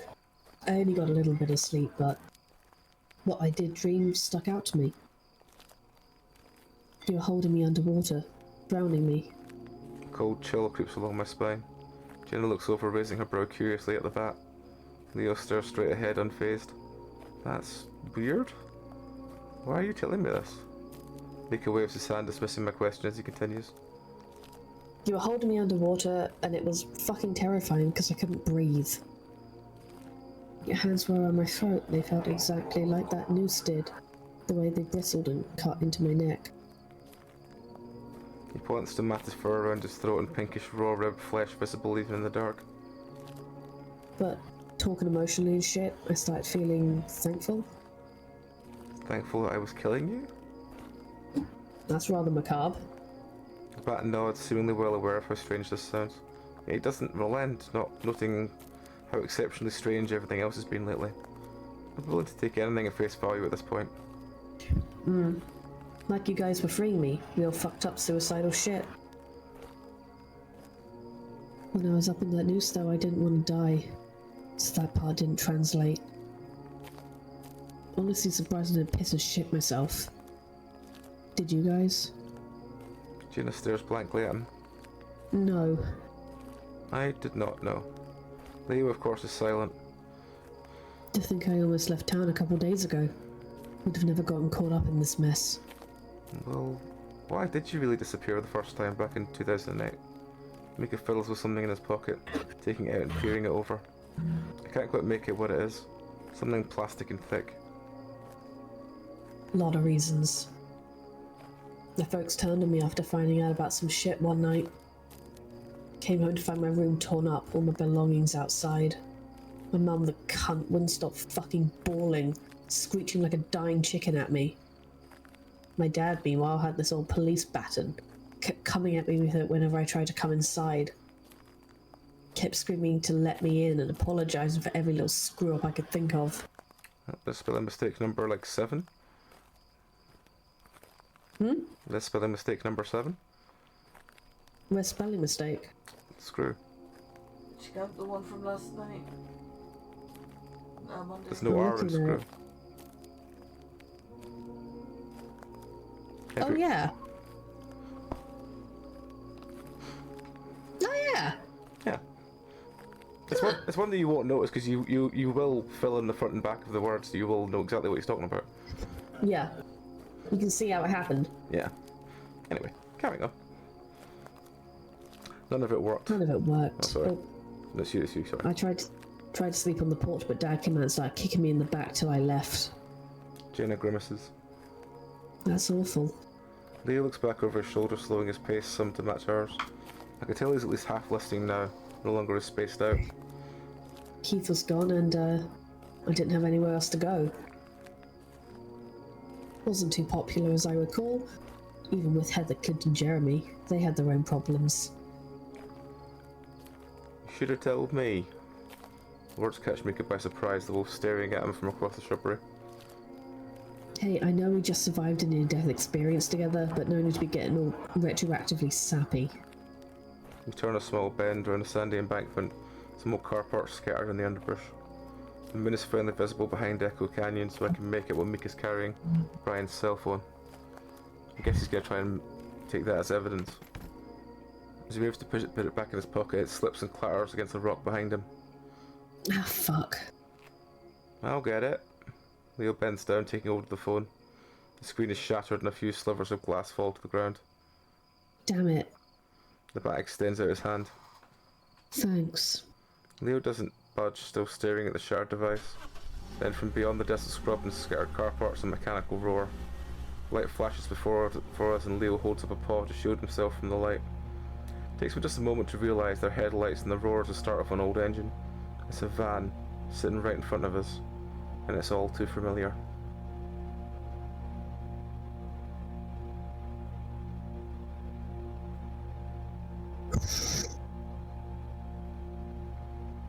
What the? Jenna reels back, eyes wide. That wasn't there a moment ago. She mutters, craning her neck for some to peer through the red tinted windows to see what's behind the wheel. After a moment of inspection, it's clear that there's no one inside. Jenna? What? Jenna, this is the van from the dream. The one I told you about. Oh, come on. Jenna doesn't even sound incredulous to my claim, just exhausted. She crosses her arms tightly over my chest, not letting her eyes leave the sight of the idling vehicle. Okay then, what's it doing here? I don't have an answer for her, and therefore remain silent, stepping away from the front of the vehicle in case it somehow takes off. Mika, meanwhile, looks confused. He peers around, his yellow eyes bright and shimmering in the focus of the headlights. What the fuck? I know where we are. But we were heading to town, towards the motel. How the fuck are we here? We didn't cross the highway, did we? I looked to her east, and sure enough, there it is, the weathered asphalt over at 65. I would have noticed if we crossed the pavement. Someone would have. It's the complete opposite direction that we should be heading. Jenna gasps, seemingly realizing this after a little after the rest of us. We've been here before. Leo speaks up, clutching the side of his head with a wince. You recognize it too, right? Leo still sounds half asleep, turning to face us. Though it appears he's only speaking to Mika and I. The bat blinks. Oh. Oh, fuck. You dreamed about this too, Chase? I swallow and nod, clutching my clammy paws against my shirt. I think so. The dream from earlier I had began to fade from my memory, as most dreams do. The only way I felt watching it is still very clear, and the whole scene is starting to give me a serious deja vu or something like it. There was an albino guy. He had bright red eyes and got ran over. Hello, stupid person on a motorbike. Please fuck off. The van's motor continues to idle, humming as it waits. Mine was a little different. Mika doesn't elaborate. No, we've been here before in real life. Implying that this is not real life. Mika glances over at the wolf, and the two exchange a look for a moment. Jenna steps forward and tugs at the driver's side door. It opens with a quiet creak, some errant cobwebs fraying apart as the doors are pulled fully open. She squints at something by the wheel, then reaches in and taps it. Keys are in the ignition, and there's a big red glare in the dash. Maybe a check engine light? She frowns to herself. Looks like this thing hasn't been used in a while. Stands to overturn this on, but I'm no mechanic. If only there were one amongst us now. Leo? She pokes her head out, raising an inquisitive brow at the wolf. You're welcome to take a look if you're feeling up to it. She eyes Leo up, examining his physical condition. Her expression is a mixture of skepticism and concern. Leo begins to limp towards the van, and Mika quickly steps up beside him to keep it from tipping over. He grunts appreciatively in response, speaking up. It's probably not a check engine light. What makes you say that? Those didn't really exist back when this van was made, before the mid-90s. Are you guys thinking we can drive this out of Echo? You're concerned with wondering who turned us on in the first place and how we even got here. But that's an optimistic thought, Chase. So maybe this is a gift horse, so we're looking squarely in the mouth right now. Doubt it. Mika rasps, hearing Leo prop himself up against the driver's side door as Jenna steps aside. The light. Looks like it isn't coming from the dash. Leo clumsily grasps the steering wheel, peering closer. It's like it's being reflected off the odometer, but I don't see a direct source. How Leo can see clearly at all after all the repeated blows to the head may be the real question here. That's fucking weird. A shuffling noise comes from the back of the van and everyone freezes. Then a raggedy fabric partition hiding everything past the front seats from view. Gingerly, Leo pulls it aside and squints into the red light illuminating his face. Is anyone back there? Leo doesn't immediately respond, and I can't see him from where I'm standing. I limp my way up beside Jenna. Leo? She inquires again, more urgent. No, not right now. There's someone back there, though. Well, that's obvious enough. I'm too big to squeeze between the seats. Gotta go around. Everyone takes a step back out now and seemingly coherent wolf as he exits the van. Fucking deja vu something fierce right now. You too? Jenna gives us both a quizzical look as Leo braces the handle of the rusted van door and gives it a yank. At first it doesn't budge, but after another hard tug the door flies open, one door partially unhinged as it dangles by the side. Something standing in the middle of the van with 3 spindly legs. The red light projects from something on the top as it begins to flash on and off. Camera on a tripod? At first I think it's mine, but on closer inspection it looks like an older model. No fucking way. Nikki quickly backs away, nearly tipping over a prickly pear cactus in his haste. No, this isn't real. Everyone pack it up. We're being filmed? What is this? Some elaborate prank show?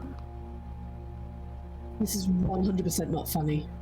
Leo says nothing, climbing into the back of the van and turning the display monitor on the camera around. On it, a little red dot in the corner flashes on and off, in time with the illumination in the rest of the cab. The display screen itself shows us standing there at the back of the van, though the image is fuzzy, distorted. I wonder how long that's been there. That's my camera. Yuki shouts in surprise, looking briefly at the rest of us before lowering his voice some. Or, the high school camera. But they were shit at keeping inventory. I ditched it after my folks kicked me out. Okay, but what's it doing here? And why is it recording? Judging by the look on everyone's faces, I don't think anyone has an answer to that. Leo brings a heavy paw to his eyes, rubbing them before peering at Mika, then the screen, then back again. Mika cants his head, some at the wolf, letting out a low exhale. This is one fucked up joke, Wolf Boy, or I'm beginning to think this is the Hum's doing. The hum. You mentioned it before, by the motel. Wow, haven't heard that word in a while. What's the hum? Isn't the hum not that sort of weird, croon sound that only some people can hear that drives them mad? Yes, I think there was a case of it in the UK. That's where it got famous from. I know there was definitely a couple in America. On that note, I'm going to very quickly grab myself another drink because my throat is dry as all fuck, and I'm really needing to talk more often. I'll be back in 2 secs. I'm going to take a paracetamol because I got a slight headache. Alright, let's just do a beer back, and we're back in 2 seconds, folks, and we'll carry on. See ya. Back in 2.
Alrighty, folks are back. Apologies for that, I now have juice. I'm good to go again for a while. So yes, quickly before we carried on, we did have a quick look at what the hum actually is. And the hum is described as, it's a name often given to reports of persistent, invasive, low-frequency humming, rumbling or droning noise, audible to many but not all. What's the thing that I'm thinking of? I'm trying to find it. Wikipedia, help me out. Yeah, Wikipedia, the hum is what I'm looking at right now. Yeah, there was one in the UK. The mostly publicized ones has been Taos Hum, which was in New Mexico. There's one called Windsor Hum in Ontario. There's Auckland. Okay, here's a thing from The Guardian, as trustworthy as this might be. Here we go. Earliest reliable reports date from the UK in the mid-70s, notably from Bristol, when letters began appearing in the Bristol Evening Post about a low rumble heard by dozens of residents throughout the city. What began as an irritating, if innocuous noise, eventually drove many who heard it to distraction, and it was said to be linked to 2 suicides. Prevailing theory is that the Bristol hum originated from large industrial fields, fans used in a warehouse nearby in Avonmouth. According to some Bostonians, the hum persisted in the state despite the warehouse having long been decommissioned. The Bristol hum. Actually, here is a thing someone has made to describe it, so that's going to be interesting. Let me get that up. Fuck it. Video loading from Bristol Live. I'm finding this. Bristol Live. Okay, thanks, Bristol. Yeah. It does have a little Black History thing on it, so that's cool. This might take a little bit to load, though. I've got a feeling it's a bit of a shit site looking at it. Yeah, that's fine, Crimson. We're only doing the Echo for another hour and a bit, and then I'm making food, and then we're playing in 3 hours. So it's totally fine. Yeah. Either way, there you go. That's what I was remembering. Alright, well, Cool. that is the hum. Yep, that's very true. I did tell you to remind me because I am useless with time, and also I get my dates mixed up easily. But thank you for reminding me. Also, super while.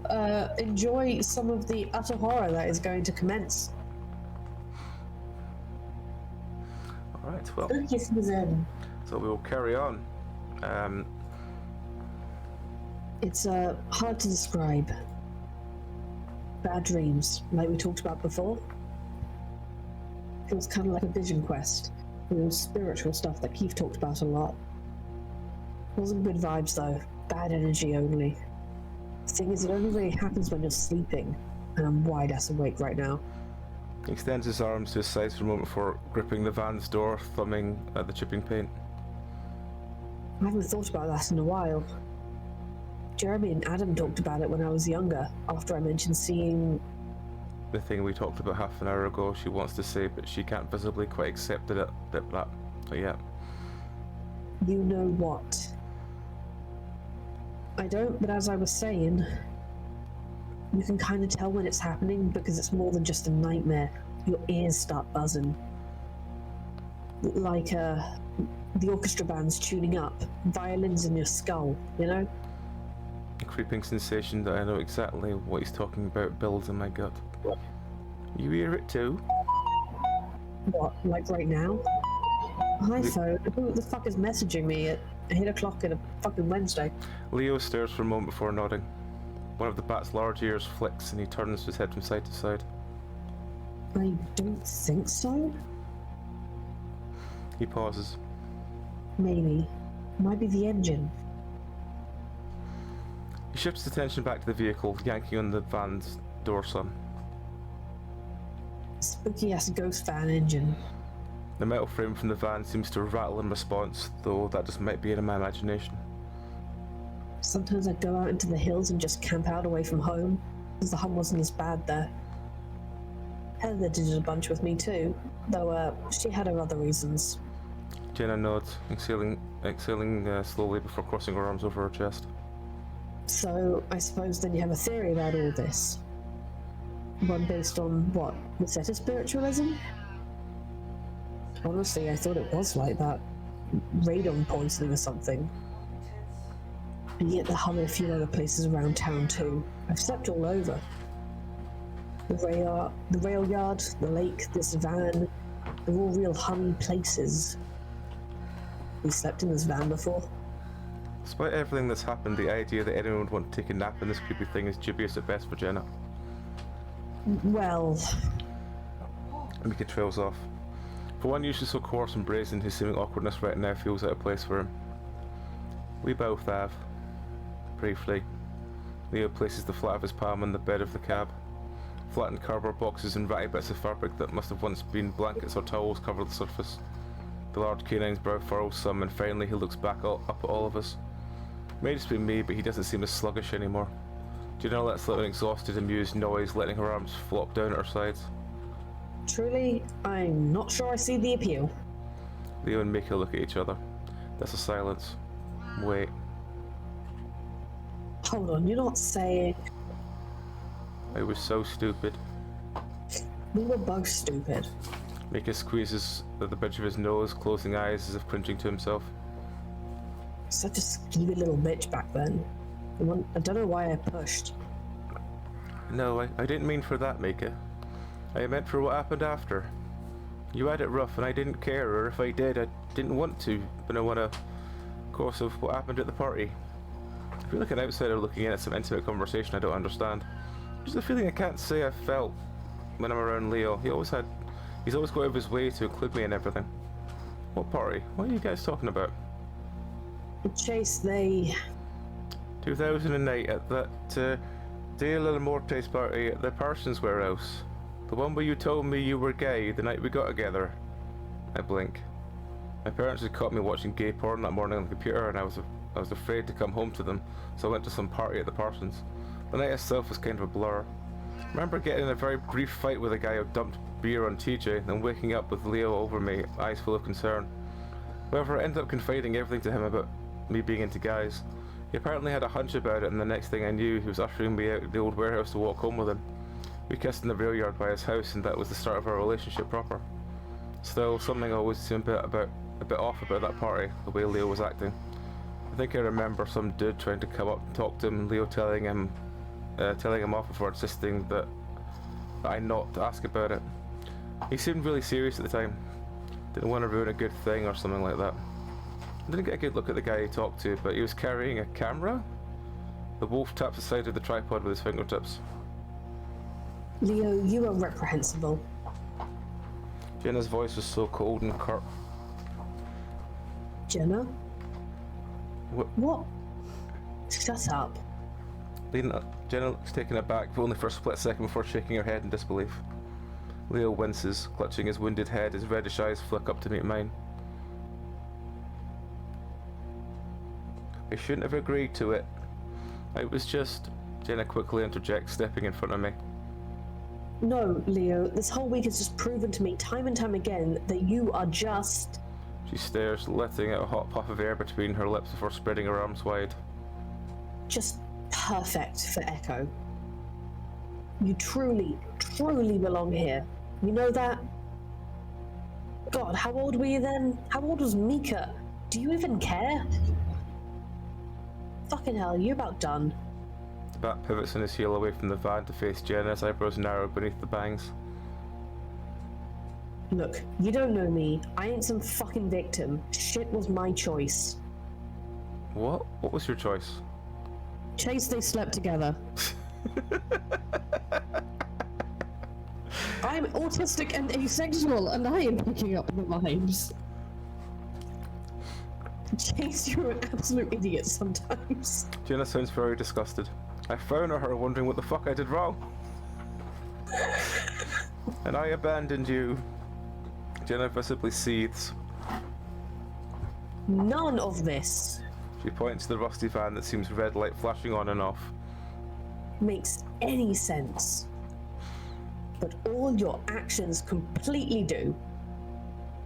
You were just so perfect for this town, thinking any of that was okay. She throws up her hands, legs shaking with frustration. Is she including me in this? Oh, for fuck's sake, please. Is it... I'm gone. Done. Jenna? She turns to leave, though a cracking from the front of the van brings her to a halt. Hey. From the console, a distorted voice I've become all too familiar with rings forth again. It's coming from the old radio, the audio crackling through the dusty speakers. Jenna recognizes it instantly and begins stepping back away from the van again. We should go, now. Her voice is shaky. The air itself is fuzzy, electric, like I'm breathing in hundreds of tiny strands of vibrating twine. That sounded like Chase. Hi. Leah was the only one to ever respond back, and Mikael looks at him with a bewildered expression. Don't talk to the hum. It's Chase. Chase is right there, dipshit. He gestures to me, still standing gobsmacked. God stopped? God stopped at the back of the van. Leo slowly looks back at me, squinting at my chin and then at my eyes. It's me. Let's go home. He sees that as my mouth moving and his eyes widen a little more. A small line of blood runs down from the spot just behind his ear down to his jaw. I promised I won't bring it up again. Let's go home. Who gives a fuck what the others say? You know I'm right. I remember saying those exact words after Flynn blasted us for skipping Jenna's birthday party in 10th grade. I convinced Leo to hang out with me instead. I was addicted to private time with him. I promise I won't bring it up again. We're all silent, staring at the dark cab where the noise is coming from. Except for Leo. He's looking directly at me. Leave. Why? He asks me. I'm not sure what to say. It's not me speaking, but those are my words. Everything feels hazy. Hazy and wet. Mika leans his head into the van, trying to get the both's attention. Leo, Keith always said not to talk to the hum. That's what this shit is, no doubt. The hysteria has a voice? Apparently, it's your fucking voice, Chase. No wonder everyone's so damn riled up about you coming back. But why me? Do I look like some fucking Masetta wise man? Mika grunts, fidgeting from foot to foot. Despite his demeanour, he's definitely visibly unnerved by all this. I'm parroting shit I heard from a guy who's probably dead. For a while when I was younger, I thought I heard Keith's voice too, telling me the shit I wanted to hear, but that shit wasn't good for me. So I got the fuck out of town. Jenna throws her hands up, squeezing the pendant on her necklace. I can't handle this. I'm gonna do what the spooky van wants and leave. It's not the van. A voice in my head speaks softly like a whisper from right behind my ear. It's a masculine voice, but not my own. An older man, with kind of an old western accent. Familiar. Glancing back, there's no one there. Without thinking, I speak. It's not the van. And how do you know that? I don't know. I admit. There's a long silence and Leo's tail curls inwards. He's biting the insides of his cheek, thinking hard. Finally he looks at me in the eyes again. It's me. That thing, it follows me. I thought it was you, but it's not you. You're different now. He gesticulates in my direction. Leo, I love... Please be quiet for a second, eh? Leo interrupts the otherworldly voice like he's shushing a small child. Now he's looking at me, but his gaze seems to shift towards the horizon, 1,000-yard stare. Chase, you left, and it was never the same, so I tried to cope. I remember all the stuff you used to say to me, even the naggy shit, all your banter. Hell, I even imagine every day at work that you're there with me, talking to me while I'm fixing cars. I pretend I'm teaching you about the basics, like changing oil or replacing headlights. I know it's not riveting stuff, but in my head you love me and I love you. There's some distance, that's all. When I drive home, listen to whatever's on the radio and imagine you reacting to it. Groaning every time the word truck is mentioned in a country song, or making some snide-ass remark about political ads. A little smile curves up in my jowls, although it diminishes as quick as it forms. A little drop of blood ran down the fur of his cheek finally splatters on the cab floor beneath him. When I get home, I go online and it's like there's a pulling in my chest, like a dread, you know? I click on the social media shit and it's you, the real you. And you're different. You're wearing new shirts, hanging out with new friends, drinking fancy college beers, growing terrible facial hair. I touch my goatee briefly. Mickey gives me a sidelong glance. And it feels like I'm losing you all over again. So I just avoid it.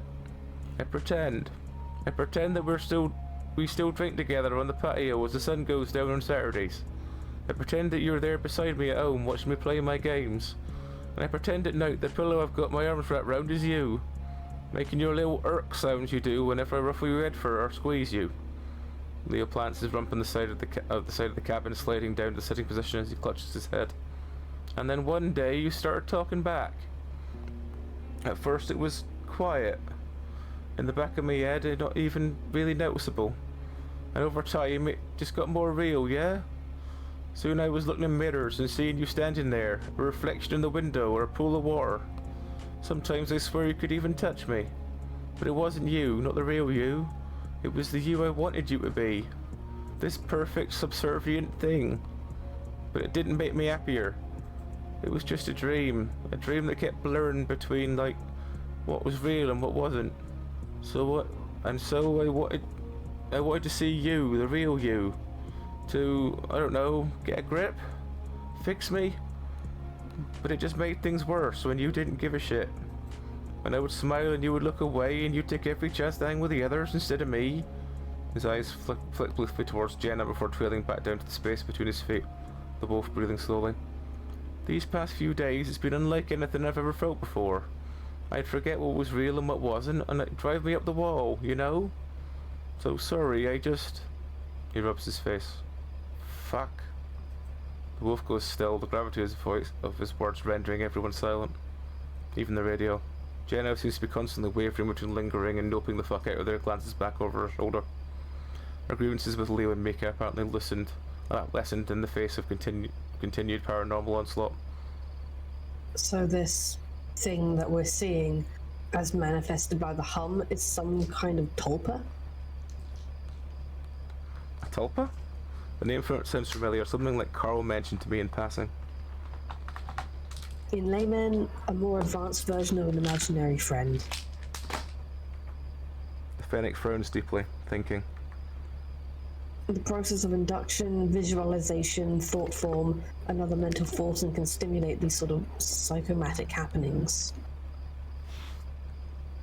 Generally, you see it with people who say they talk to Jesus or other religious icons that encourage prayer and meditation upon idols. You're saying I'm like some sort of worship idol? Jenna sighs as Leo slinks down a little. Sure. That still doesn't explain why we can see it and hear this thing. Honestly, it's more like we're enduring some kind of collective traumatic hallucination.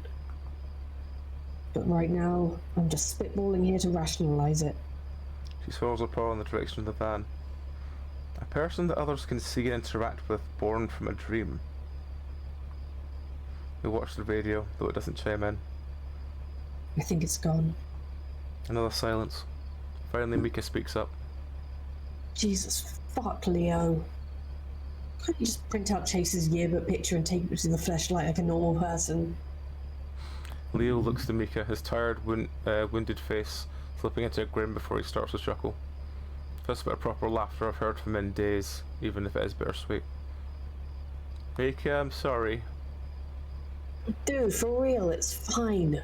Mika watches Leo with some weariness in his golden eyes, crossing the tattooed arms over his chest. Nah. What do you mean, nah? Nah, we may just be messing around, but you had shit rough at home, everyone knew it. I just didn't want to think about it, yeah? You just disappeared one day and that was that. Wrong But, voice. no. You disappeared one day and that was that.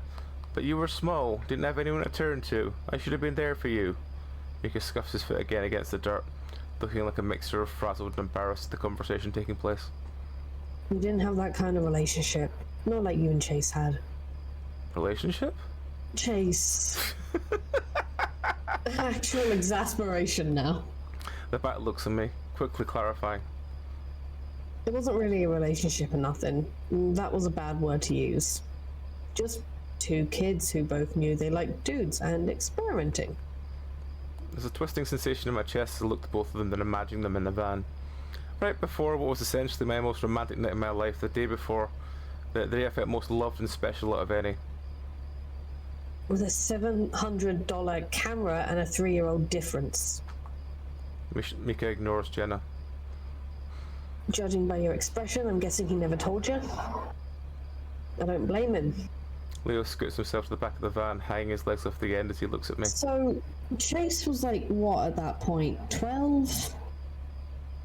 I don't remember. Leo was like 12, which means Mika was like 9. It's not a good thought, is it? No, that got worse somehow. And I should have. I just didn't want to lose you, you know? He's looking at me now. And yet he lost you anyway. Oh. That's all I can manage to say. Leo turns his attention back to Mika. And I'm no replacement for Keith, but I should have helped you back on your feet, introduced you to the group. Do you and Chase would have gotten along after a while, or didn't you want to be a journalism major? Jenna, despite the apologetic tone of Leo, definitely doesn't seem eager to stick around for this conversation. Man, that was a lifetime ago. We could have taken your feral ass in, shown you how society works. Come on, you probably didn't even know how to do your taxes. Mika clicks his tongue against the roof of his mouth, kind of like Leo does. Fuck taxes. Government ain't getting shit. Anyway. He clears his still raspy throat, wincing as he swallows. If you want to get ahead in life, you can't rely on others. Gotta get it for yourself. He passes a glance towards Jenna for a moment. We did. I chime in, trying to wrap my head around that revelation from earlier. Mika looks like he's about to snap back with something biting, but just waves it off with a flop of his hand. Anyway, if you want forgiveness, you got it. Let's just put some distance between us and this hotspot, okay? Please. Mika grunts once, beginning to walk off behind Jenna. After a moment, he slows some, looking back to Leo. Glad you finally woke up, though. Oh. Yeah, hello. I have a kitten. Jenna rubs her face into the pads of her paws. She's shaken, nerves frazzled. Mika and Leo too. Though I just feel numb. All this insane shit is happening around me and it's like a dream, something not even real. There's a layer of separation between what I perceive and what's really occurring in front of me.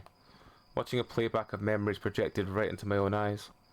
This is not the first time I felt like this, even outside of supposed hysteria, but it's never been so strong. But as I glance behind me, the van's still there, real as ever. Mika and the newly sobered Leo just walk on ahead. Maybe it's like a minefield, you know? Projecting thoughts and shit for everyone to see. Yeah, just think real hard about Carl. We could take his spooky fucking doppelhomer with us instead, save us some trouble. After a while I can't make out what they're saying. Talking with a more serious tone, their voices lowered. I'm not sure if you even want to know what they're discussing now. As I approach the edge of the old highway, my eyes settle upon a small mound of dirt and carefully placed stone on the centre. I've walked up the stretch of Route 65 about a dozen times growing up and I've seen this before, but was never curious about it enough to investigate. There's something about it that's drawing my attention and I realise why.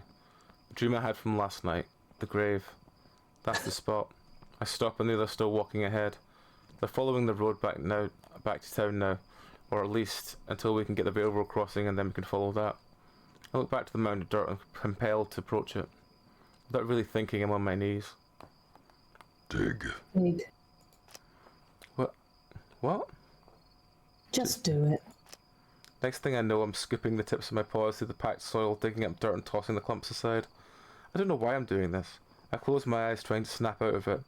It doesn't help, and soon there's this musty smell in the air like the inside of an old attic. I managed to dig about a foot down into the earth so far, and the smell is only growing stronger. About 2 feet down, something solid touches my fingertips. I keep going, dusting off dirt around whatever it is. The surface is curved and cracked in places like pottery. Even before I get the dirt off, I have a hunch what it is. 2 empty sockets stare up at me and I stare back. Hello. A voice plays in my head, much more profound than I'd ever heard before. After all this time, to end up here. The voice almost sounds like it sighs, then goes silent. Are you the guy in the grave? I ask the voice, which rings more clearly with each passing word. The way he sounds, like it's right here despite the unnatural cadence. The voice in my head? I whisper to the skull, compelled to touch it. Any skin or fur has long since rotted away, and the head itself has a yellowed ivory colour. His clothes, from what are visible, are in tatters, but the remnants of a button-up shirt and suspenders can still be seen. The voice doesn't respond, so I ask another question. Who are you? A tumbleweed rolls by on the road in front of me, the others getting further and further away. Instead of responding, I feel myself begin to dig further down, scooping out more mounds of dirt, until something leather and small can be seen. A hardy little wallet with a snake emblem pressed into the centre. Flipping it open, several business cards and dollar bills practically dissolve in the exposed air, though there's a plastic ID card in the back. It's a driver's licence, clearly decades old, with the faded ink of several stamps covering most of it. What text can be seen is the old-timey typewriter font. I wipe my thumb across the surface, wiping away the dirt and grime. Samuel Ayers, DOB 1890. There's a little picture of an elderly pale feline with a dark reddish looking eyes that reminds me slightly of Leo's. He looks haggard and sad, ancient really, a relic of another time. The man from my dreams. I should be terrified, but again I still feel disconnected. As a passive viewer who can only sometimes speak without any control. Now you know how I feel. I managed to swallow, peering into those sockets like they were looking back at me. I'd never met a ghost before, I remarked quietly. Not a ghost. Then what are you? Another drawn out silence, so this time I wait it out. Maybe something like that thing on the radio in the van. Just older and changed now. It's gone, but I'm still here, clinging to you like a lifeboat in open water. We've been together for some time. Didn't see one another for a while, but you came back. They always come back. Together? I don't... I trail off, trying to wrap my head around what he means and what's really happening. I lean back some, feeling less resistance on my movements. I feel weird, like I'm not really here. You felt this way for a while now. It always happens like this, over time. Here it's just a little stronger. With me. My gaze is pulled down to the license in my grip. Again, I read the name, Samuel Ayers. He goes quiet for a moment, then speaks up again. With him. His voice falters, a strange conveyance of emotion in his otherwise stilted, monotone presentation. I speak up again. There's something wrong with me. It's like I'm not doing things on my own anymore. You're not. I'm with you. You are indecisive by nature. What? How? I choose. That doesn't make any sense. Why are we connected? How do I make this all go away? He says nothing, but I can hear him rumbling, stirring. At least 15 seconds pass before said stirring turns into words. You came back to find the truth. And that's what you told yourself. Yet you've known it all along. You just bury it over and over again. Each falling, uncomfortable moment of horror. You can't face anything. You're just like him. The man with the hat that's always too... Oh, sorry, it's you. The man with the hat that's always too tight. Is that brains or frames? I think it's brains. Brains splattered on fresh grass. Pine needles. A whimpering child. I don't... You are weak. You are pathetic. There's a pause, and again his tone shifts, a deviation from his uniform speaking pattern. His voice sounds safer. Sorry, his voice sounds softer, distant, like an echo of something said far away. Be safe, kid. Before I have time to comprehend anything, I hear footsteps on the asphalt in front of me. Chase, what are you doing back here? What are you looking at? Jenna steps closer, peering into the little hole I had dug. She thins her lips. Oh. What's going on? Leo's booming voice calls over from down the highway, the wolf looking back at us. Jenna just Can you stares. hear her? Yes. Yeah. Yes, we can hear the purring. Jenna just stares at the desiccated Oh. remains for a moment before calling back. Chase dug up an old corpse. God damn it, Chase. Jenna sighs, resting her paws on her knees and letting her head hang down. What he said. She looks up after a moment, spying the card in my hand. Is that an ID? Yeah, Samuel Ayers is the name. I think he's the one who got hit by the van. Oh, She looks off to the side. great. What? Chase? She responds, exasperated. Don't you care? Someone died here. I think he matters somehow. To me. Chase? Her eyes drift to the skull, cropping out of the mound of dirt. God, I've passed this so many times just out here, walking, never knowing there was a person buried here. How old is the ID card? I squint at some sort of smudged text. 70s, I think. At least that was when it was last renewed. Jenna frowns. Poor guy. She crouches beside me, taking the license for a moment. We should hold on to this, so that we can give it the proper authorities for them to handle. I wonder if anyone is out here still looking for him, or even remembers who he is. Her eyes flick over the little card, settling on the picture. He looks kind of familiar, too. She hands me back the ID and extends out her own arm to help me up. With a knot on my stomach, I take her hand and use her weight to rise without putting too much strain on my injured leg. I think he might be in my head. The words leave my mouth more casually than I meant, and Jen does a little double take forward before letting me go. Well, tell him I said hi. We'll deal with it in a bit. She's just like Cynthia sometimes. He says you're just like Cynthia sometimes. Jenna stares at me, then the grave, then back to me. She brings 2 fingers to her temple, massaging it. Chase, please don't listen to the voices in your head right now. She responds curtly as Mika arrives behind her, Leo hobbling at his side. You okay, Otter? I look at him for a long moment, then answer honestly. I don't know. Same. Let's just get going, okay? Chase, you can keep leaning on me if it hurts to walk. I give her a grateful nod as I rest my arm on her shoulder. Thanks. As we head off, Mika lingers a little behind us, staring at the shallow grave. He steps off the road, pushing the dirt I've removed back into the hole with a few hasty swipes with his foot.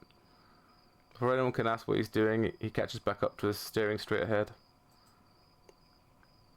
We've been walking for what feels like ages, the moon's still high in the sky and the taste of water in the air. Maybe it will rain. After we've got switched around and ended up on the wrong side of the highway, we realised we were much closer to Heather's than the motel. So, to Tetanus Alley we go. I keep playing back the conversation earlier in my head, the voice that seemingly activated when I found the skeleton. I'd heard it 1,000 times before, but always assumed it was me, my subconscious. A particularly bitter side of myself that would chime in every now and then to add insult to injury. Really, lives out of the boonies, don't she? Leo winces as he walks, no longer using Mika as a walking crutch. Yeah, I don't get out here often. There's the train sounds. Yup. Be wary though, apparently she's got a gun. So no threatening movements or nothing if we see her. Clint's got one too. Should have swung back around to my place so I could have grabbed my piece. Leo, for God's sake, we're not getting a in a firefight tonight. But my aim's better than 2 junkies with pop guns. Oh yes, the heavily concussed hobbled wolf definitely has the advantage over Clint and Heather. Both of which spend a considerable portion of their free time shooting random objects in a trailer park. I know because I grew up listening to it.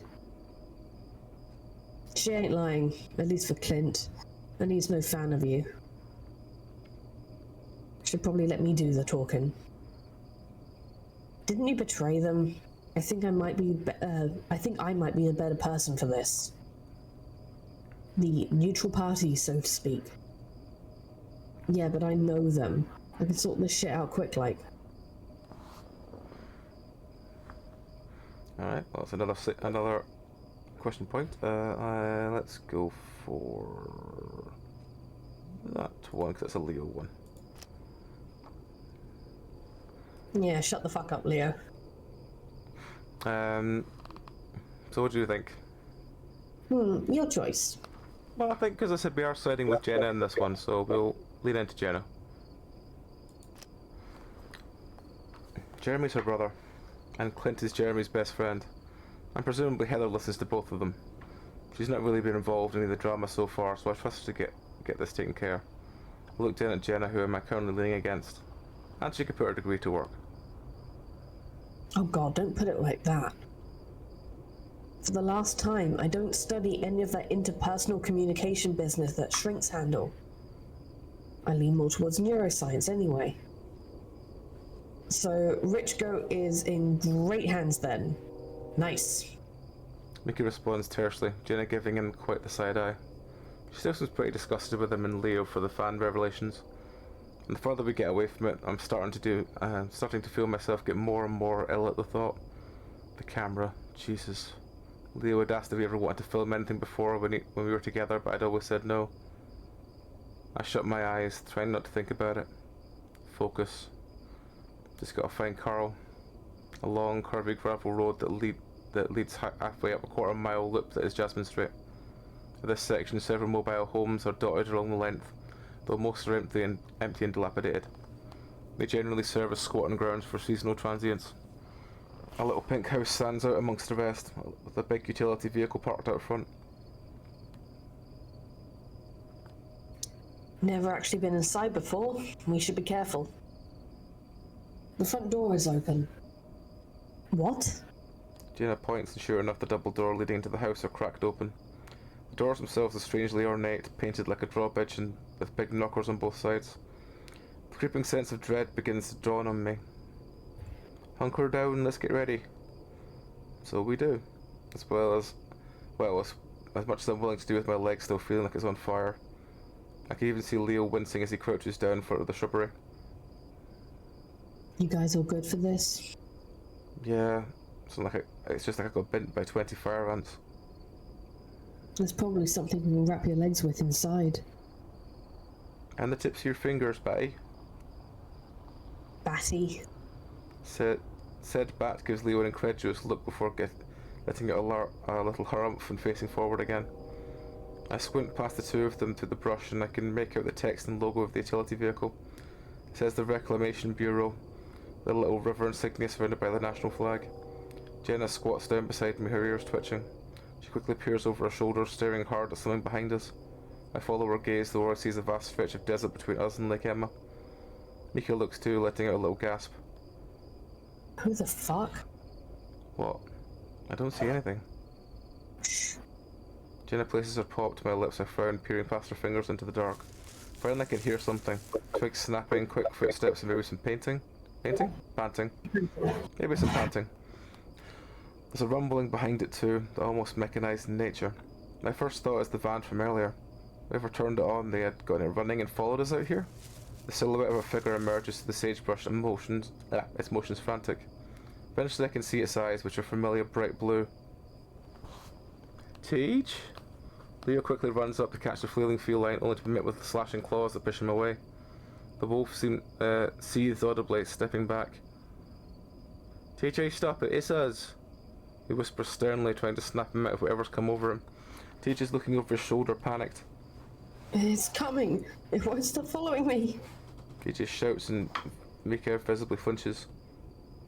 Kid, shut the fuck up! He's hysterical. Yeah, so hit him or something. Leo blinks, frowning deeply as he tries to wrangle the cat by the scruff of his neck with little success. Well, I'm not going to punch TJ. Oh, so you get to beat up my friends and it's totally fine. Mika grumbling trails off into a disgruntled rumble as TJ yowls. He keeps trying to scramble away, kicking up clouds and dust everywhere. The cat looks horrible. Goat head, brambles stuck in his fur, tumbleweeds stuck in his shirt, his pants are ripped at the seams. It looks like he's been running in the wild for a while. Jenna squeezes my shoulder some before moving to my side, approaching the increasingly feral-looking lynx. TJ, it's me, Jenna. She speaks softly, calming tone to her voice. I'm here with Leo, Chase, and our new friend Mika. You're okay. That rumbling sound is getting closer. Soon I can see headlights gleaming across the desert. It's a pickup truck and not even on the roads. The driver's just careering through the desert straight towards us. TJ's eyes bulge, head swiveling towards the sound as Leo wrestles him to his knees. Oh no. It's the thing from now. He breathes in sharply, looking at me for a moment. The monster. The monster. Jenna repeats, peering at the approaching truck. Fuck, is that Jeremy and Clint? No. She lets out a relieved sigh. I recognize that busted grille. The vehicle begins to slow until it rolls idle and parks about 10 meters away from where we're squatting. A towering figure emerges inside, a rifle in its hands. Fucking hell. Clint has a fucking gap! Also, now we know exactly what TJ's been fucking seeing. It's Flynn trying to get him to tell him the truth. Flynn blinks at all of us and shifts his attention back to TJ. The lynx is staring at him as if it's just the horror of all horrors, jaw agape and silent scream as he writhes in Leo's gasp. Flynn? Jenna growls. Well, guess we're all hollering now. Mika briefly glances over his shoulder towards the house, no movement inside. What did you do? What did I do? I'm sure as shit would like to know. 1 minute we're searching for Carl, the next he's just staring at me with a crazed look in his eye. He starts crying, snotting all over the place. I've been chasing this little shit for fuck knows how long while the whole town is falling apart. Lost him for a bit and I went home to grab my repeater. Flynn holds up his rifle. I can see it's pretty damn old-timey looking. Like the sort you see in old westerns with metal that's more brassy than iron. Of course he fucking has an old gun! Flynn, you fucking autistic mess! He shifts his gaze from TJ to the rest of us, then frowns. The fuck you guys been up to? No one immediately speaks. To be fair, I'm not quite sure how to answer either. It would take hours to summarize everything that's happened since Flynn and TJ were around. Surviving? They rubbed the back of my neck. But we found Carl. We did? Flynn perks right up, the visible exhaustion he's worn like a second skin seeming to dissolve right off him. Where is he? Yeah. I swallow, realizing how dry my throat is as I try to make the right words. Duke and my brother have him. Jenna interjects. We were briefly and unwillingly detained at Brian's. Carl was there, but Jeremy and Duke were told to take him to Heather's place. Hence... She gestures towards the pink house. Why we are here. You are fucking shitting me. We're not. Flynn is rockfully speechless, bringing his fingers to his forehead and gritting his teeth. This is so fucking nuts. He's brandishing his repeater across his chest, pulling back the lever and checking the chamber with an increasing look of trepidation on his face. Did you find your mouse again? You found your mouse! Oh, you're a good girl! Let's not waste any more time then. Chin scratches for Juniper! He slams the lever back into place, stepping forward. TJ flinches. The link looks less terrified and more confused now. Whoa there, Mayor's boy. Jeremy and Duke might be packing, and we know for sure Heather is. So slow your roll, yeah? Hearing this information looks like roll slowing is exact opposite what Flynn wants to do, but he does stop. Glancing back, it seems like he's about to snap at Leo, but spots his bloody leg and swelling around his muzzle and forehead. The expression softens. Guys? Our attention shifts to the lynx cradled in Leo's arms, who's peering out at us through bloodshot eyes. Tage? Leo listens his grip on him, and the lynx props himself up on one knee, taking stock of the surroundings for the first time. Hello? Jenna exchanges a look with the rest of us before speaking.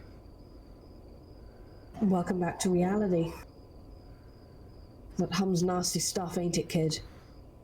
Hum? He clutches his ears. I don't know what you're talking about. Leo snaps his fingers a few times in front of TJ's face before waving his paw in front of him.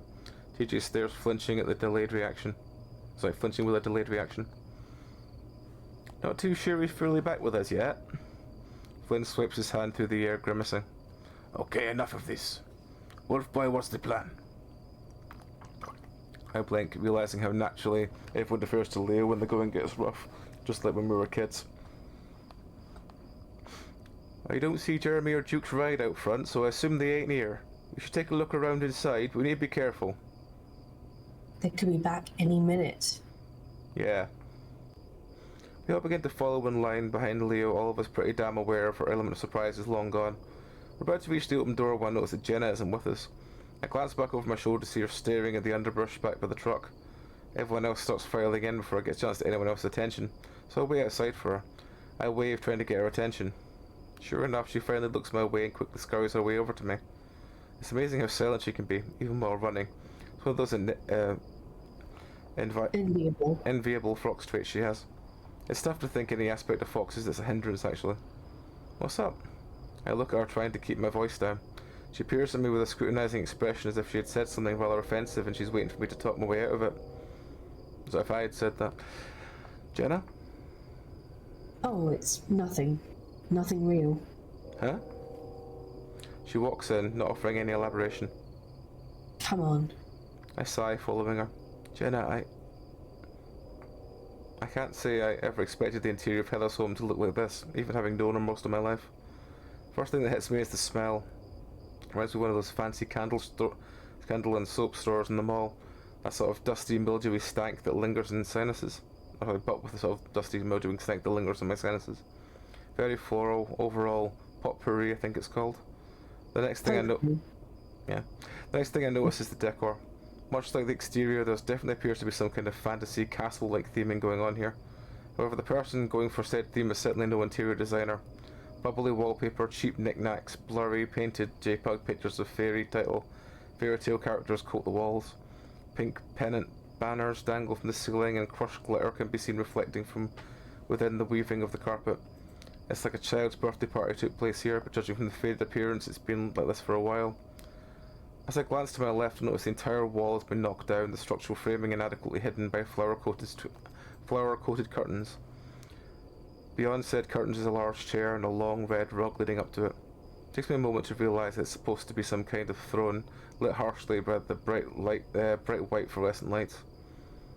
Despite the attempted fanciful presentation, cluttered floors hinder whatever intended effect of the opulence they were trying to go for. I can see old VHS tapes, candy wrappers, CRT monitors, disposable cameras, children's toys, all just scattered about. Past the throne is what I think is supposed to be the living room. By the side of chairs, there's just this mattress on the floor covered with throw pillows and beach blankets. I even recognise one as having the logo of Southwest Adventures. Seeing that makes me realise how long ago it feels like all of us were at that theme park, carefree for the most part. Flynn steps up to the knockdown wall, repeater clutched under one arm.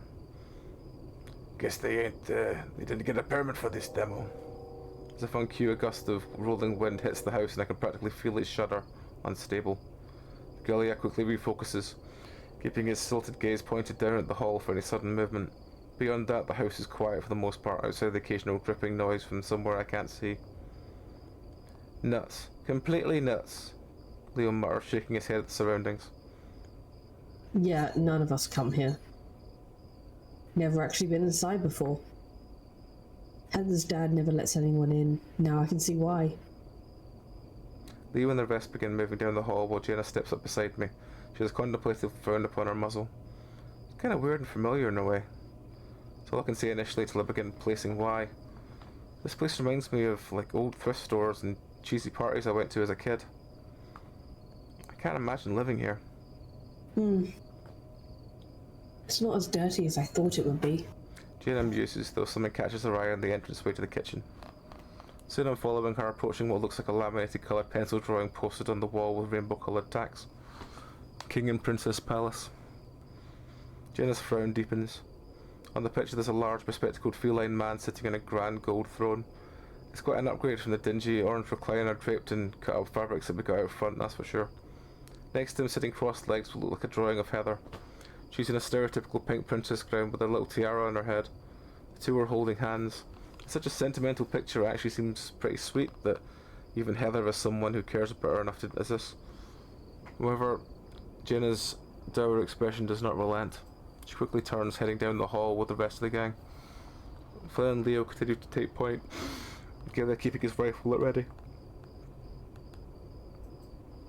Still no sign of anyone though. Part of me wonders how wise it is to be carrying a gun with all this mind-altering hysteria business going on. Flynn turning on any of us is pretty infallible, the lizard having always been all bark and no bite.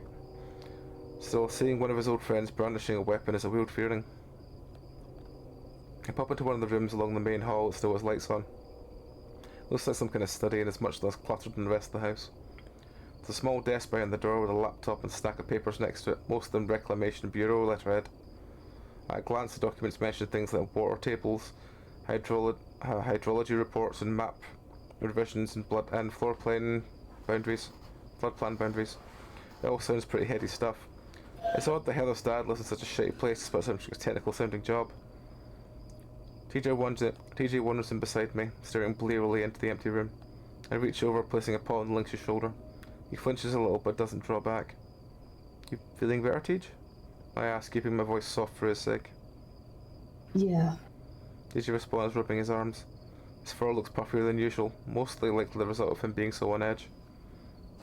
I know we're looking for Carl, but I hope Heather is okay too. I withdraw my paw, giving him a sidelong look as I check behind the few pieces of furniture that's in here. Oh, I didn't figure you two were that close. At least not anymore. You don't have to be close to someone to be worried about them. I'm not about to argue with TJ on this one, but the way he speaks makes it sound like he's reciting something rather than speaking from the heart. I step back out into the main area. Down the hall I hear the clatter of falling boxes followed by a hushed swear from Flynn. Watch your step. Get off my ass. My adrenaline buzz is wearing off. You can relax. It doesn't look like anyone's here. What? That doesn't mean you can fucking relax. It means the car's still out there with those crackhead fuckfaces. I'm sure when he's dead you can relax plenty. Flynn? I hear the lizard spit, cutting him off. Fuck you, Leo. Jenna sighs loudly, interjecting. Flynn, you know I didn't mean it that way. Bickering continues as I realise there's still a room at the back end of the hall with the lights off. I make my way over, stepping into the doorway and peering into the blackness as I fumble around for the light switch. I found myself shading my eyes from the glare of the unshaded light hanging from above. For a moment I thought I saw something move in the corner, though it must have just been from the glare. The room reminds me of the foyer, a cluttered mess, exposed drywall, electrical wiring and damp spots all over the ceiling. There's a window to my right and I think I can see Duke's truck parked outside. How do you get damp spots in a house in a desert? It takes a lot, I imagine. Unless it's like, you know, it was wet then dried and it's always going to left a stain. Yeah, maybe. Duke mentioned something about Heather taking it while we were locked up with Brian. At first I think it's some kind of storage room, but then I noticed the pink couch in the corner with a blanket, pillow and alarm clock.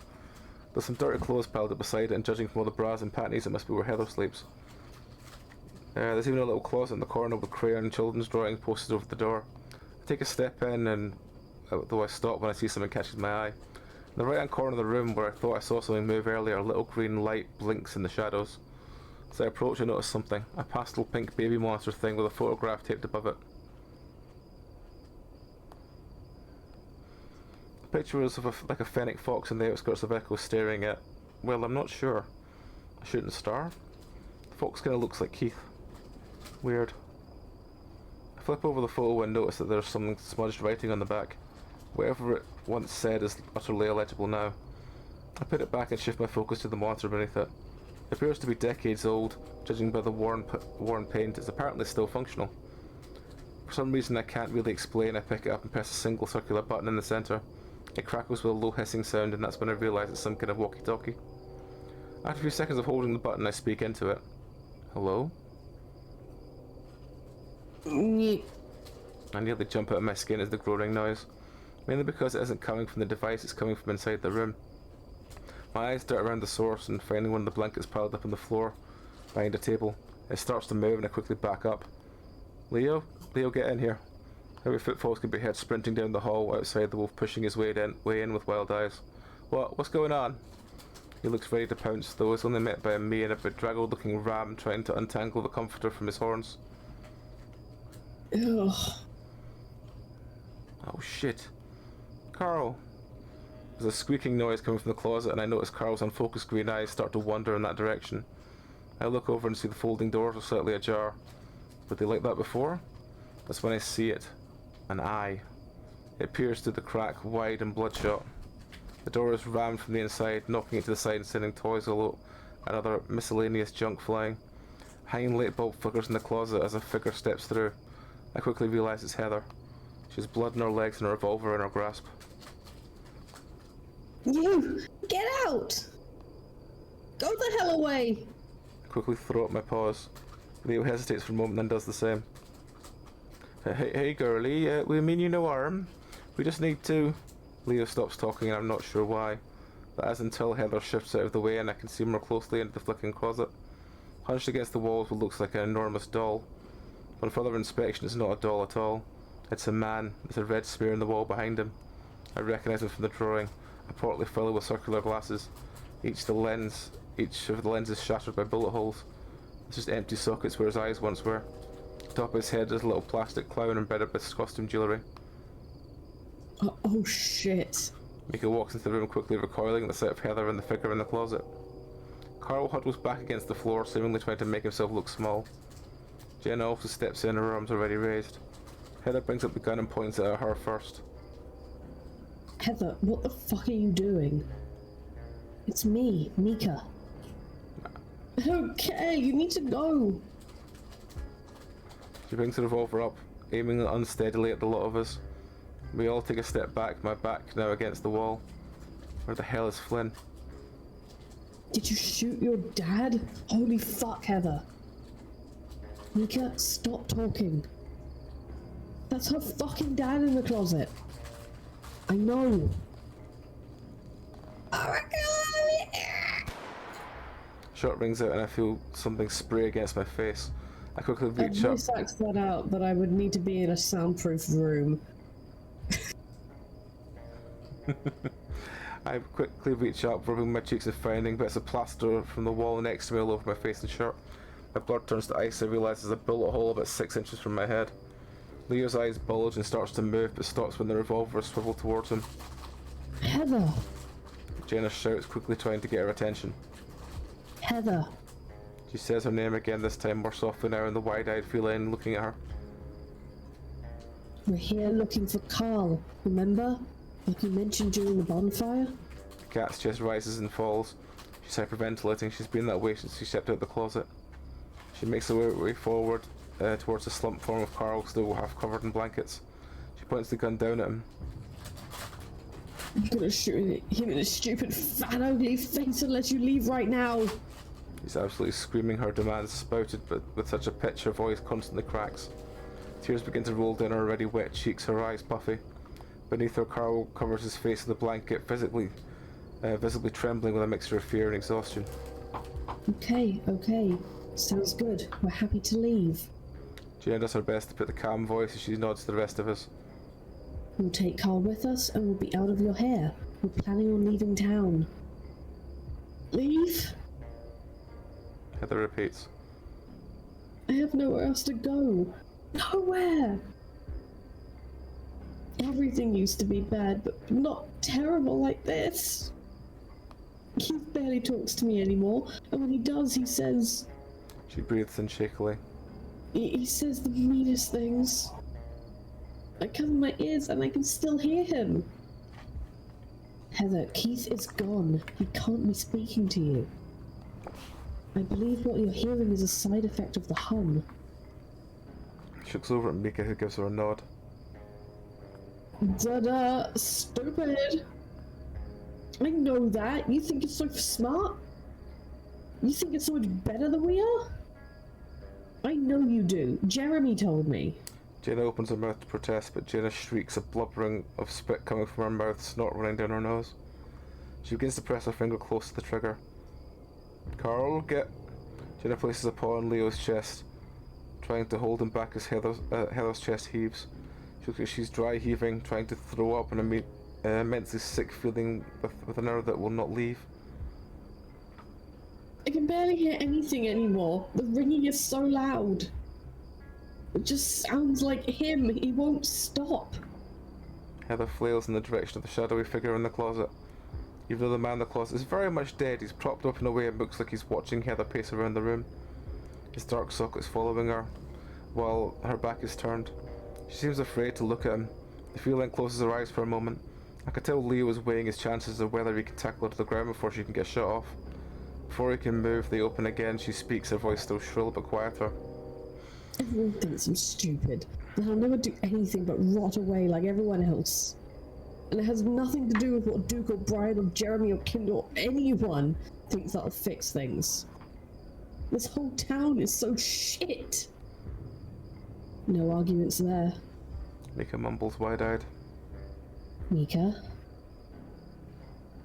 And it's your fault. They're wrong. I don't even really know you. She points the pistol at me. It's like my heart crawls up into my throat, my whole body rigid with fear. This town is evil. And I'm going to stop it. I'm going to do something with my life for once, and not be some plaything. She seems to be speaking directly to Jenna now. It's what Keith told me all the time when he went away for a while.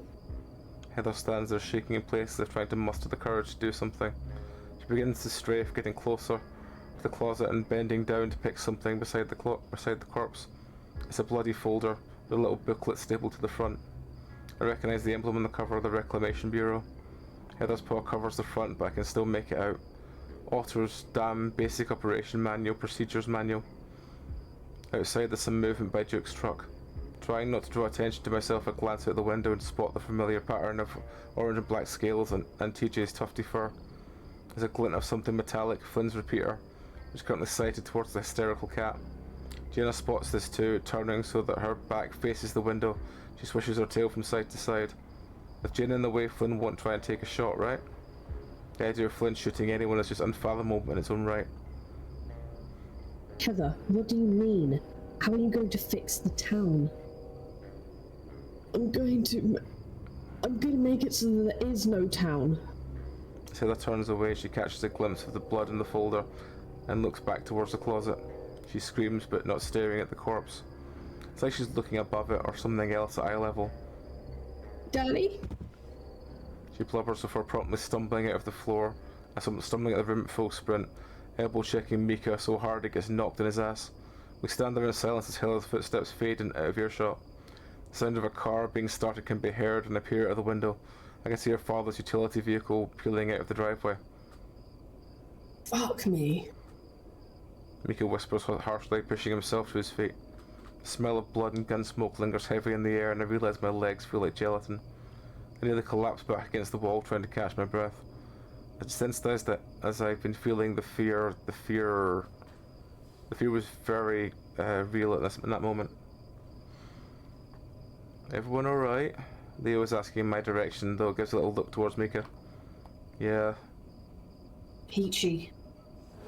Mika promptly walks towards the closet door and slams it shut.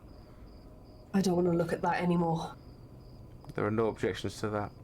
Jenna walks over towards the blanket Carla's hiding under. Gingerly she pulls it off him, exposing the rough-looking ram underneath.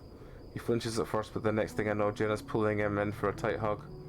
Carl's own massive arms envelop her, the two embracing long enough for Flynn and TJ to finally arrive. Carl? TJ gasps. Flynn, meanwhile, stops dead in his tracks at the doorway, looking a little shaky upon his feet. Jenna pulls back, wiping her eyes in the back of her forearm, which is a quick movement I don't think anyone but me noticed. Carl himself can't stop shivering, as if the room is freezing. He's still visibly disorientated and mind racing as all these familiar faces appear in front of him. Carl, you big cloven idiot. Oh my fucking god. Flynn drops his rifle, stepping up and resting a large hand on his shoulder. Dude. He mumbles a rasp of disbelief. I'm gonna get him some water. Hey, Mika, come with me and look for some food. Something will go down easy, yeah? The bat nods, not as interested in this tender reunion as the rest of the gang. They head out towards the kitchen. He's hurt. Flynn points to the raw and flame-looking skin around his neck, as well as the various cuts and bruises that appear elsewhere on his body. Looks pretty surface level, but we definitely should get them to a doctor in Peyton. We're free? Carl asks, looking up at me. Looks like it. I respond casually, approaching him and giving him a big hug of my own. He's so warm and his shaky breath against my neck actually feels pretty good. TJ joins in as well, sobbing into Carl's fur and muttering things I can't quite make out. Sorry, that was a yawn. Hey, you two. Carl eases his grip some on me, peering at the tall lizard looming over him. What? You heard me. Flynn frowns but ultimately relents and crouches down, giving his friend a stiff hug. Carl meanwhile clings to him like his life depends on it, evoking a few irks and grunts from the scaly one. Despite the pained noises, I catch a glimpse of Flynn's face. He's smiling, more broadly than I've ever seen in a long time. Carl scoops up another spoonful of tapioca pudding, the remnants of the other empty cups he'd gone through sitting on the counter next to him. I've only managed to get halfway through mine. I'm feeling pretty messed up to be eating a dead guy's food. In my free hand I'm fidgeting with the pink walkie-talkie thing in Heather's room. Not quite entirely sure why I picked it up, and that's when Leo gives me a look. I shove it back in my pocket. Carl vomited after we got into the kitchen, twice. So I guess it's good that he at least is doing a little better. He cried for 15 minutes straight while our wounds were being tended to. TJ seems to have mainly snapped out of whatever funk he was in earlier, beyond the occasional strange look at Flynn. His knowledge of sports medicine actually came in handy with patching everyone up from what we could find at hand. Fortunately, Heather's dad was not short on painkillers. Uh-oh, don't give me any of that Fenadol shit. Are you sure? Those cuts look pretty painful, and there'll be a long ride back to Peyton. TJ inspects the prescription bottle. Curiously enough, the pharmacy label has Brian's name on it. I've lost too many friends in Pueblo to the stuff. You went to Pueblo? Jenna chimes in from across the hall, watching out the kitchen windows. While I wasn't exactly enrolled at the PU, I bummed around the outskirts. I'm surprised you never ran into any of us there. And most likely don't frequent the same spots unless you really like the tattoo parlors and ska. I love ska. Shut up, Toby. It's TJ now. Alright, I gassed up my truck with a few gas cans laying around the carport.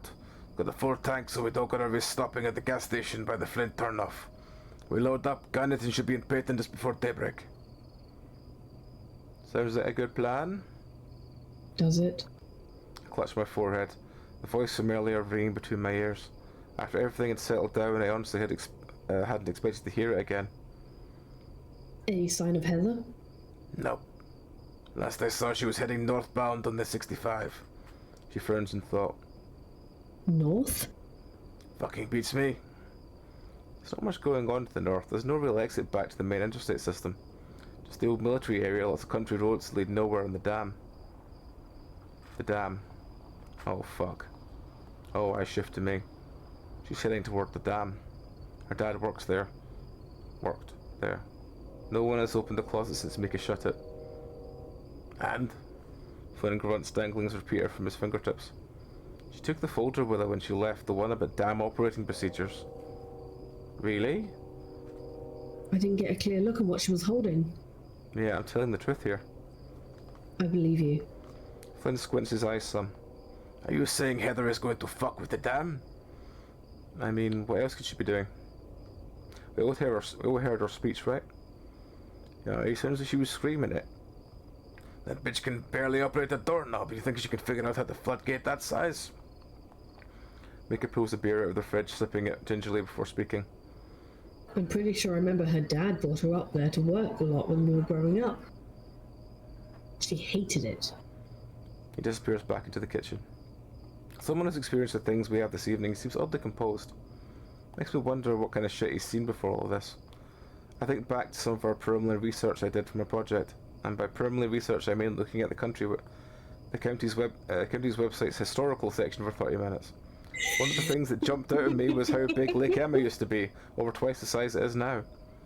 Most of the lakes in this part of the state are man-made, but that one is natural, ancient. Settlers just shrunk it down, siphoning away the water for the iceberg lettuce and cotton fields in the east, past the mountains. Alright, let's load up, everyone. Leo changes the topic, he and Flynn heading off to the door. Wait. Jenna steps out beside me, seemingly deep in thought before regarding everyone else. So, we know what Heather's plan is, and you all intend to leave? Yep. Leo responds promptly. No way she can manage what she's planning. We got to get the Carl and the rest of you to some medical attention. You sure about that? She got her dad's keys, the codes, the guidebook, and presumably, she's got a pretty keen knowledge on how all that shit works already. I mean, shit, I want to get out of here, but the poor fuckers who are still here better know how to swim. You think Echo would flood? Nika shrugs. Jenna presses her fingertips to her forehead, exhaling. I truly hate to say it, but we should go after her. What? No way. Absolutely the fuck not. There ain't no goddamn way you're making me drive the opposite direction of ending this whole nightmare of an evening. Jenna turns, giving him a look. Fuck you. Jenna Thank smiles. God we did not get that argument scene. I have no energy left for that. Jenna smiles tiredly at the big Gilia. I knew you had some common sense in there somewhere. Maybe even a heart. I get stuck here because I'm the only fucker who knows how to shoot. Someone else needs to watch your asses. He pauses. Also, I just know my aunt would kill me if I let this shit go down. Her being mayor now? Yeah. Since when did you suddenly start giving a shit about Echo Townies? The question is clearly directed at Jenna, the lizard grunting in her direction. Jenna shifts in her seat, having to straddle in between Flynn. The truck isn't very big and none of us particularly want to ride in the back. Besides TJ, of course, who always seems to enjoy being in the truck bed. Fortunately, I managed to call shotgun, which may have not been the wisest thing to shout when everyone was on edge, but too late now. I don't know. She says all matter-of-factly. Oh, wrong button. This evokes a raised eyebrow from the lizard. I just thought about myself, leaving everything behind like that, knowing what might happen. And I didn't want to be that person. Flynn blinks, wondering if this is truly Jenna he's been talking to right now. Fuck, college does make you a bleeding heart. Fuck, college does make you a bleeding heart, doesn't it? Leo wasn't kidding. He sighs, the highway stretching out in front of us for miles and miles. Jenna turns to me, giving me an appraising look before speaking. Thank you for coming, Chase. I know you didn't have to, but it means a lot. Oh yeah, no problem. Every inch of my body longs to be heading homeward, driving to Peyton to freedom, but here I am. At least Jenna's here. Despite everything that's happened, Brian's attack, the hallucinations, the kidnapping, the haunted van, the voice in my head, Heather's house, and the town going nuts. Everyone is silent as our headlights shine down the long stretch of road to Route 65 ahead. People were just exhausted, physically, emotionally, spiritually. I exhale on the rest of my forehead against the cool window, watching the town's lights blur past. Soon the lights stop and replaced by darkness, shadowy shapes barely visible through the condensation-tinged glass. We never go this way. No one does. We're getting close to Echo Canyon. Bumps and hills and Echo being replaced by vast open desert contrasted by sheer cliff face of the western Mesa. There's not much here but the land owned by feds, most notably the dam and the old proving grounds. I remember there was a checkpoint booth ahead, but hasn't been manned in decades. It's here that you can see the lake most clearly, all of it. It seems smaller than I remember. Yet there's still that tightness in my gut and urge to look away. So I do. I keep my eyes fixed in the space between my feet. Flynn's camouflage patterned floor mat's oddly captivating. Instead I notice the blinking green light shining through my left pocket.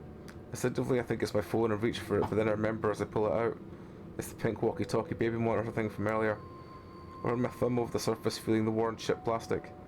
Though there might even be little teeth marks on the side, a small child nodding it at some point.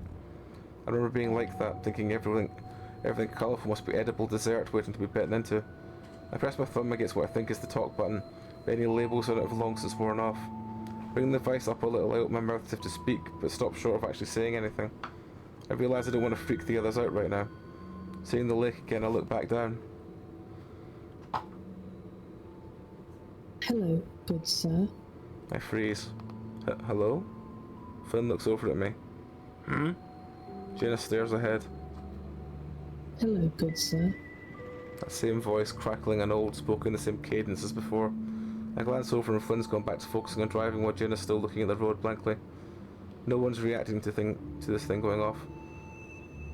Hello, good sir. Is there a voice really coming from this old toy? I stare at the flashing green light and am reminded of the van from earlier. That voice felt so much more vivid, alive, real sound. This one is like I'm remembering a sound, but I've never heard this voice before. And how are you? Huh? And how are you? It repeats. It's distorted, but it sounds like a woman's voice. I've been better, that's for sure.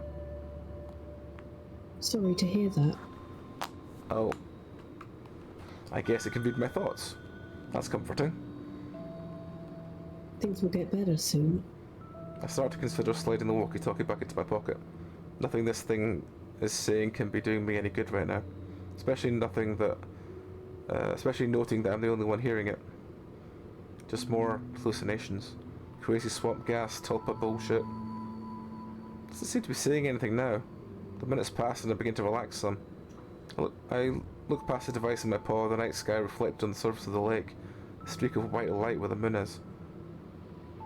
Not your fault. The voice comes through a little clearer. What do you mean? Not your fault. Intentions pure. The words start coming out even choppier as if it's hastily clipped from an audio file.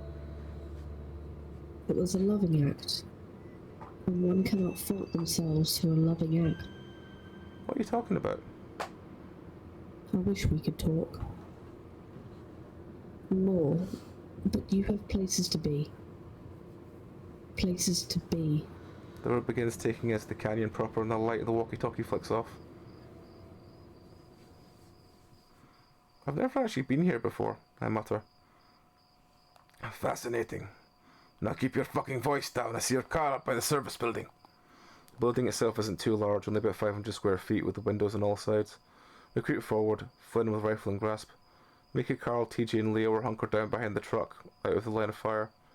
Leo had been pretty insistent on going with us to approach, but Jenna and Mickey agreed that it would probably be a bad idea.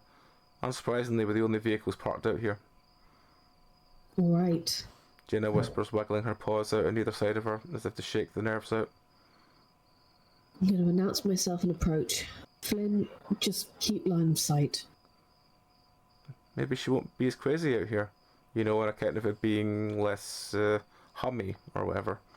Flynn looks utterly goddamn perplexed at whatever I'm talking about. Honestly, I don't fully understand it myself, but the effects are pretty damn evident earlier. Well, that's a theory. That's all Jenna says, giving my waist a gentle pat, to which I frown. Okay, I need to set up. Flynn eyes the outcropping along the side of the canyon edge next to us, pointing to it. The slope isn't too steep to climb in the bushes, and the rocks act as natural cover for a vantage point. I'll be up there. If you need me to shoot, just make the Charlie horse symbol behind your back or something. The Charlie horse symbol? I ask. Flynn rolls his eyes and moves his hand down to his thigh and makes an OK gesture with his finger, but with the butt turned upside down. I recognise it instantly most before Flynn strikes my thigh with his knuckles. Ah! Jenna quickly shoves her paw over my muzzle, shooting a glare at Flynn. Flynn. Unacceptable. Flynn appears unapologetic, checking the lever on his repeater. Okay, I'm heading up. Jenna lets out a little puff of air, her tail still behind her. Flynn turns, glancing back at her. I've got your back. She gives Siglia a grateful nod. Thank you, Flynn. There's a pause and she speaks again. I'm glad you've cooled down since your outburst up the river. I know how much you wanted to talk. There's a strange timing to Jenna's words, a finality to them, as if she's getting words unsaid out in the open before facing the danger that awaits us. I think Flynn recognises this and he stops. Sid's dead, you two ain't yet. Let's just keep it that way. Jenna and I stand there for a moment. Wow, I mutter. I can tell it's an oversimplification of Flynn's feeling on the matter, but right now, that particular spat can wait. The others are starting to peek their heads out from behind the truck, wondering what we're doing. Not too late to back out, you know. Come on, Chase. Of course I do appreciate the sentiment. I could always take Carl's advice, though. He spoke to you? He was zonked out in the truck bed last time I saw. She nods, lowering herself to a crouched position. I do the same with a grimace. He mumbled suplex her. I let out an amused exhale through my nose, untangling my tail from the brush I'm poking through. Oh, Carl, it's good to have him back. As we approach, I can see the front door to the service building is open, light spewing out from inside. We're far enough away from the truck that it isn't really visible. We prop ourselves on either side of the door, Sniffling and distraught mumblings can be heard from inside, including rapid flipping of pages and clicking noises from a computer terminal. Hey, Heather? It's getting close to 1:30. I know, we're just at the end, I just want to finish it. The noises stop. Oh boy. Jenna looks over at me, lowering her voice. Chase, you may want to get back. What? No, I'm not leaving you. Jenna? You followed me? Here we go again. Jenna comes out from her cover and I peek in as well. Inside a computer with a bunch of monitors looked up to the wall is turned on. One of those monitors has a window open called floodgate control. Maybe she knew what she was doing after all. Chase? I grimace, trying to quickly shift into a smile. Hi! I can practically feel the air cringe from Jenna beside me. I don't know why I said hello like that. Long night. I clear my throat. We wanted to make sure you were okay. Maybe see if you want to maybe reconsider your course of action? Heather reaches over towards the desk. The next thing I know, she has a pistol trained on us. We quickly duck behind the wall. You two can't stop me. I know what this I know this is what I have to do. I saw the future in like a dream, a waking dream. Everything worked out. Everything was underwater. There was peace. This has to be done. It has to be done. Her eyes flick to the murky black water at the foot of the dam. It was quiet. It was a dream, but it wasn't a dream, you know what I mean? Jenna watches Heather, keeping close appraisal of her twitchy hand upon the revolver. Yeah, I do. Jenna responds flatly. I think we all do at this point, at least somewhat. I can see Flynn up on the rock ledge, moonlight glinting off the metal barrel of his repeater. He's looking at us with a curious expression. Then you understand? You don't, do you? The question must have been rhetorical because she answers it before we can. I knew it! I should have stopped you when you broke into my house. You're bad, just like the rest of them. She raises the gun. There's a pitter-patter of small feet behind me. Next thing I know, Mika's right at my side. One of his paws with a small on my back, the other outstretched in front of us. Whoa, wait a second. Heather's tear-filled eyes shift to the bat. You again? God, why are you all here? Hear me the fuck out. No, you hear me out, idiot. He was like an umbrella. All the bad stuff just bounced off when he was around. After Keith left, everything went to crap, and you know it. Everyone started getting weird or leaving. You left, so you never saw how bad it got. You didn't have to watch it happen. We were all such good friends, and it's like I'm watching everyone dying. I feel like I'm dying, Mika. Everything hurts, and I can't think well anymore. And Daddy... She takes in a sharp inhale between her fangs, sputtering a bubble of spit before catching her breath. I just need to make it all go away, then everything will be fine. I'm gonna move somewhere happy. You can just move and be happy right the fuck now. Nothing is stopping you. Mika spits back. This is just the Humdorkin. You and I know how this shit goes. It'll pass and you'll feel better. We'll all feel better. No! She screams and Mika quickly ducks behind the edge of the doorway. She brings up her revolver. I do the same though for a reason. I do the same though for a second. I think I see a flash of colour behind her that wasn't there before. I peek past the edge of the concrete wall long enough to realise what it was. Jenna sees it too. That same tall, burned figure from Brian's trailer. It looms in the back of the room staring at us, waiting. Almost like a statue, unmoving beyond little twitches where it suddenly shifted in position. It's unstable, or at least that's the best way I can describe it. Jenna? I see it. Heather's ranting about something, but I can't really focus. It's getting closer, another foot nearer to Heather. What the shit? Jenna steps out from behind the wall, suddenly holding up the palms of her paws. Wait. Astonishingly, both Heather and the thing stop, though it's still very much there looming in the background, that the world itself is distorting around it. The three-hole pierces face where its eyes and mouth should be. I look back up towards where Flynn is at. He definitely should be able to see this thing. I half expect a shot to ring out at any moment. When I glance back, the thing isn't looking at Heather anymore. Its dark holes aim towards the hill outside the door where Flynn is. Heather stands wide stance, her finger an inch from the trigger. Heather, when I was growing up, I was very fortunate. It's not something I truly realized until relatively recently. Despite my circumstances at home, I truly had some incredible people and other things. Jenna's eyes briefly flick up to the figure. Looking out for me. The figure's head tilts ever so slightly. Brian is dead. Your father, he's certainly fucking dead. There's some zeal to Jenna's words, and it becomes rather evident she thinks this is a good thing. And they can't hurt you anymore. A thick tear streaks down Heather's cheek as Jenna takes a step closer, pointing outside to the south. Back in town, there are still people who genuinely care about you. The ones who have stuck with you throughout all of this. Jeremy, he's a complete turd, and I'd give him a piece of my mind if I saw him. But he genuinely likes you. Same with Clint. But Clint talks about all the things we used to do to you guys growing up, all the things that were said. Why are you saying they're good? What we do as children does not have to define us as adults. Heather, I don't honestly believe that you want to hurt your friends. Heather shudders, hugging herself. I'd honestly be tempted to rush her for the gun if that thing weren't standing behind her watching Jenna speak.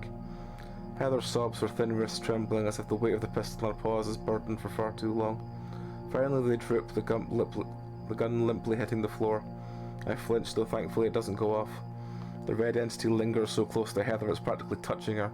Then, as if a great silent wind sucks it backwards, the body contorting to a pull, the strip of its flesh disappearing into the void. And then it vanishes, fading into nothing. I rub my eyes. It's gone. I can hear Jenna shudder beside me before stepping up and taking the guide and keys and topping them promptly into the water below. Mika picks up the gun, flicking open the chamber and spinning it with his thumb. Out of bullets. Fucking hell. Flynn skids down the hill, nearly tripping as he hustles over. You mad fucking tit-tarts actually did it. Mika and Jenna are staring at the spot where the monster was a moment ago. Flynn, despite us having sights the whole time, seems oblivious. You should get the key to the city or some shit. Though that probably only unlocks an outhouse or something. Mika walks past him, letting out a string of intelligible expletives and shaking his head. The sun begins to rise past the mountains to the east, the sky starting to become illuminated with purple and amber hues. In the distance you can just barely make out one of the Mormon settlements down the river, on the edge of the reservation. I rest my head against the side of the truck, mentally exhausted beyond words. I try to think of the entity, but it's like trying to remember a dream, a faded horror that seems so real at the time, but surely couldn't be. There's a soft thud beside me, and I soon realise Leo's butt, the wolf holding his concussed head in both paws as he rests beside me. About ready to head out, or? DJ and Carl approach, the ram shivering and the lynx gently rubbing his back. Oh, we're going?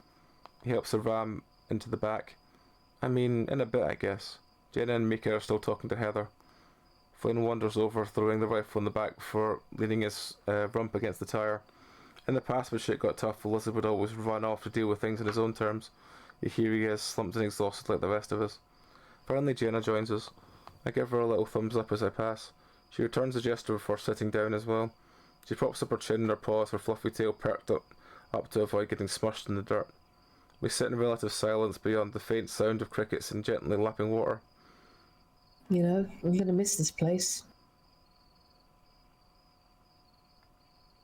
Jenna glances over, frowning some. You know I was joking, right? I expected some laughter there. I think you're plenty funny, Jenna. I respond tiredly. Mika, seemingly out of nowhere, comes up and props his elbows in the hood. Shut up, Chase. Now, are we fucking off or what?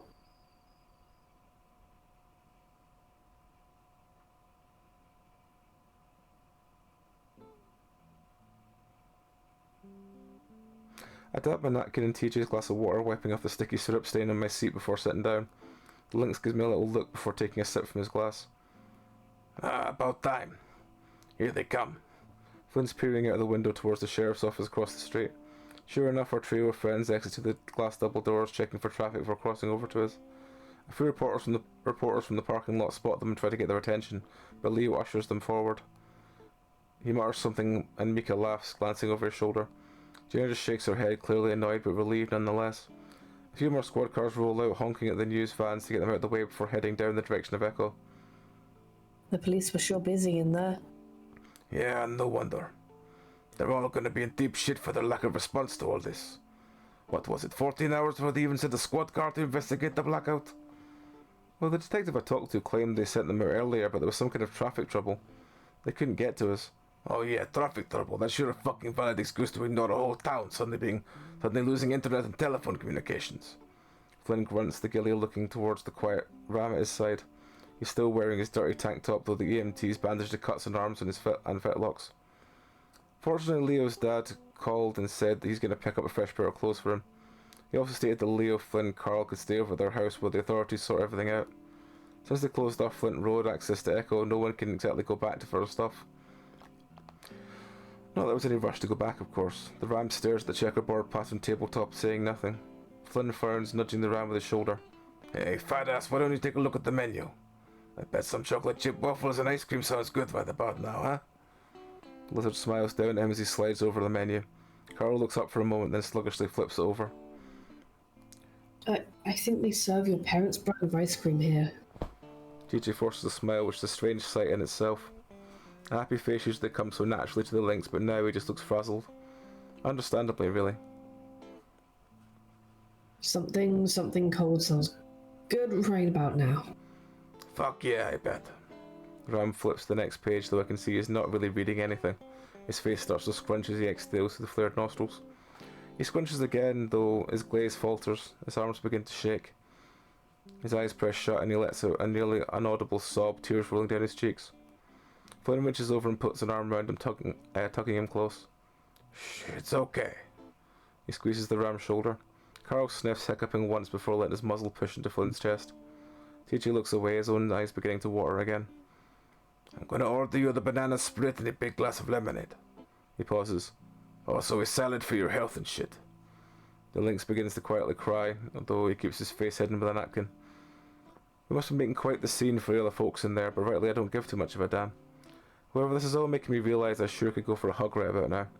Flynn, still holding the trunk for his lamb, looks at me across the booth with a soft frown. As the two non-weeping members of our group here, I guess there's some solidarity in that. Not that I feel particularly great or anything. I certainly feel a lot less numb than I did in Echo, though. Thinking about all that happened really freaks me out, so I've been trying not to. At least right now. Jace? Yeah? Thanks. His tone of voice is so strange and sincere, I can't hide my look of surprise. No problem, though I think we owe most to Jenna and Mika. Yeah, I already talked to them at the station. Never would have thought the little shithead bat would do anything that didn't serve himself. Yeah, he's pretty cool, I guess. I kind of think you would get along with him. Flynn lets out a little grunt, running a hand up and down the ram's arm. Wouldn't push it that far. I guess we'll never know, cause I'm moving the fuck out quick like. My house is probably worth jack shit now, even less than it was before, but I'll worry about money later. TG wipes his eyes, clearing his throat. Maybe you could start one of those online fundraiser things, since this is getting so much attention on the news. I'm sure there are plenty of people, like the folks at my church, who'd be happy to donate and help you get on your feet. Take charity from strangers? Flynn looks out towards the news vans outside. Particularly antsy-looking newswoman is currently getting chewed out by a police officer from SWAT gear. Though it looks like the news lady is grilling him right back, shoving a microphone in his face. I think that's what I want to be one day, a guy with a camera chasing tragedies for profit. Maybe I should change my major. I glance back towards Flynn and Carl, the ram still visibly crying, but no longer racked by quaking sobs. For some reason I smile, if only for a moment. Or you could just marry the wealthy heir you helped save from abduction a couple hours ago. I'm sure that comes with a financial stability. TJ immediately stops crying, blinking at me, then Flynn across the table. Flynn's eyes go wide before he quickly furrows his brow. Fuck you, Chase. No, Flynn, you and Carl should totally get married. Despite everything, if the lizard Actual OTP. Despite everything, if the lizard could blush, I have a feeling he'd be doing so right now. Carl does seem to hug onto him a little tighter. The bells in the front door jingle as they're pushed open. I can see Leo peeking inside, searching for us. Once he spots our booth, he gestures in the direction towards the others, and they make their way over. I swear those useless fucking pigs were going to keep me locked in there indefinitely till you vouched for me. Just because they can't do their fucking job, they gotta find someone to pin all this bullshit on. Why not the kid with a record? They're still trying to figure out what exactly happened.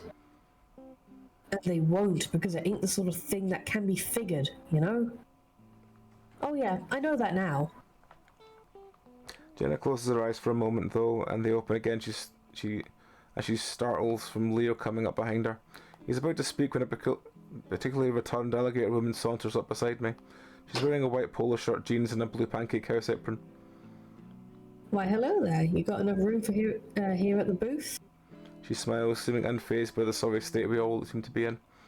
I suppose when you work at a 24/7 diner in the middle of the desert, you get some oddball customers. TJ blinks and mutters an apology as he scoots himself over closer to Flynn. I do the same and Jenna moves to sit beside me. Mika and Leo take the opposite side. We're in a long corner booth that actually has several mini tables, but all of us together we're shoulder to shoulder in here. We each tell the waitress that we want in no particular order. Mika practically blurts out that he wants 2 hash browns, 6 home-style waffles, toast with strawberry jam and a side of bacon. Meanwhile, I ask for a large iced tea with a bowl of vanilla ice cream. Jenna insists to get something healthy in my stomach, so she offers to split our turkey sandwich. I smile at her and accept, relaxing in the pleather backing of the booth seat. Our server finally gets to Flynn and Carl, both of them don't seem to be too focused on what she's saying. Flynn is staring at his phone, Carl's leaning into him with a distant look in his eyes. TJ gingerly nudges Gilla and Flynn quickly looks up at the alligator. Oh, banana split in the garden salad, please, and 2 lemonades. Pink. No, you were Carl, weren't you? Sorry. Oh yeah, pink. What? Pink lemonade. Flynn looks at Carl like a lash shred of masculinity can't possibly bear to utter those words aloud. Fortunately, the waitress writes down Carl's correction with that same unjudging smile. 2 pink lemonades. Alright, that's all. I'll be back to you folks in a bit. Carl lowers his noggin back into Flynn while the Gilead goes back to staring at his phone. I can't get a hold of my aunt. Mayor aunt? Yeah, my aunt who's the mayor. Maybe she's tied up with the police sorting stuff out. I offer reassuringly, picking up a sugar packet from the table and emptying it into my mouth like an absolute cretin. Oh, fuck's sake, Chase. Yeah, but when you'd think she'd call me back. Leo raises an eyebrow at me from across the table, taking a sugar packet for himself. Hey, Otter, you should have heard Carl's dad falling over himself thanking Jenna over the phone. Oh, the cops in there were calling her a hero, yeah? Oh, quiet you. Hey, I'm sure I could have been just as smooth if I was the one talking Heather down. I look at Mika and can't tell if he's being serious or not. Whatever you say, little buddy. The wolf downs his sugar packet, smirking some. He and I used to swipe those from the diner all the time. Creamers too. He'd always go for the aspartame or stevia-based ones though. I can see Jenna giving us a curious glance for refocusing our attention on me. Anyway, the police were pretty happy with you too. It takes me a second to realise what she's referring to, and I quickly wave a dismissive paw. Well, I'm sure I just gave them more work. That is their job, Chase. TJ, who's been relatively silent next to me, looks increasingly perplexed, his ears folded downward. With everything going on, I realised I hadn't told the rest of the gang about my discovery. For those not present, I found an old corpse on the side of the road from likely the 70s. This gets Carl, Flynn and TJ's attention. Found is putting it mildly. You picked a patch of dirt and started digging until you found the guy's body and wallet. What? I hold up my paws, shaking my head. I can't explain it. I can't explain a lot of things. The fact the body is so old though means it's not I'm not a suspect at least. The weirdly sour feeling courses through my body and I instinctively squeeze my tail beneath the table. But they ran the guy's name through the system. His disappearance was so long ago they don't even have a record of it anymore. They did find living family though, so at least that's a point of contact from what I heard. Jenna smiles. I'm sure whoever they are, they were grateful for what you did. After 4 decades? I'm not so sure. Maybe we'll just dig up old wounds, raising more questions than answers.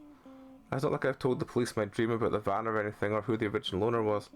To think Sydney's dad killed a guy. No wonder he ended up the way he did. There's a moment of silence, Mika staring impatiently at the kitchen and Flynn dialing his aunt again. Jenna exhales, breaking the quiet. Regardless, I'm just glad you're all okay. Mika's fingers and neck are healing up nicely, and you two are finally separated. Jenna nods towards Leo and I. There's no way in hell that phrasing wasn't intentional. She had this self-confident smile on her face, although when neither of us respond, it diminishes. Leo just looks kind of distant. Not like before, of course, when he was older, people speak down like he's got a lot on his mind and hasn't really processed it yet. I know exactly how he feels. Dick. Mika muses, idly tearing strips of his napkin off. Huh? Dick. That was a dick thing to say. Oh, that's pretty rich coming from you. Mika's about to say something when Jenna cuts him off, speaking first. No. No, he's right. She brings her fingers to her temple for a moment, thinking before focusing on Leo and I and making sure to meet our gaze. Acting like we're not all still in high school, teasing you two about your relationship, it's not appropriate. And ultimately, it's driven by jealousy. Leo blinks. Jenna? It's not something I like to admit, but a lot of what I do is driven by that. The need to experience things I wasn't afforded growing up. Mika looks from his napkin in evisceration, the edges of his mouth curled like into a soft frown. Flynn glances over as well. A prank I orchestrated over 3 years ago led to this whole situation. Picking at a raw nerve and leaving it to fester. My mind flashes to images of the smashed cell phone sitting in the pavement, Leo calling for me as I walk away. Do I think you two should be together? No! But is that any of my goddamn business? Also no. And for that, I apologize. Wow. Flynn speaks my mind. We should go through more tragedies if it gets you to admit you're just as shitty as the rest of us for a change. Flynn grunts. Jenna waves off Flynn's comment. But seriously, Leo, don't hump chase at a children's arcade and then destroy it when you get caught. You smashed up an arcade. I did. You know how I'm kind of a rebel.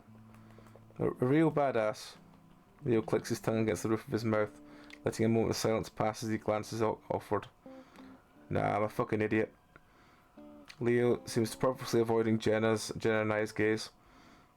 Hey, people did worse things under the effects of the hum. Manifesting a tulpa of one's ex-boyfriend is a bit much, no? Ex-boyfriend? I suppose that's settled in. Though I can feel how much it hurts for him to say that. He smiles regardless, of course. Well, if the top is giving good head, it's not much to complain about.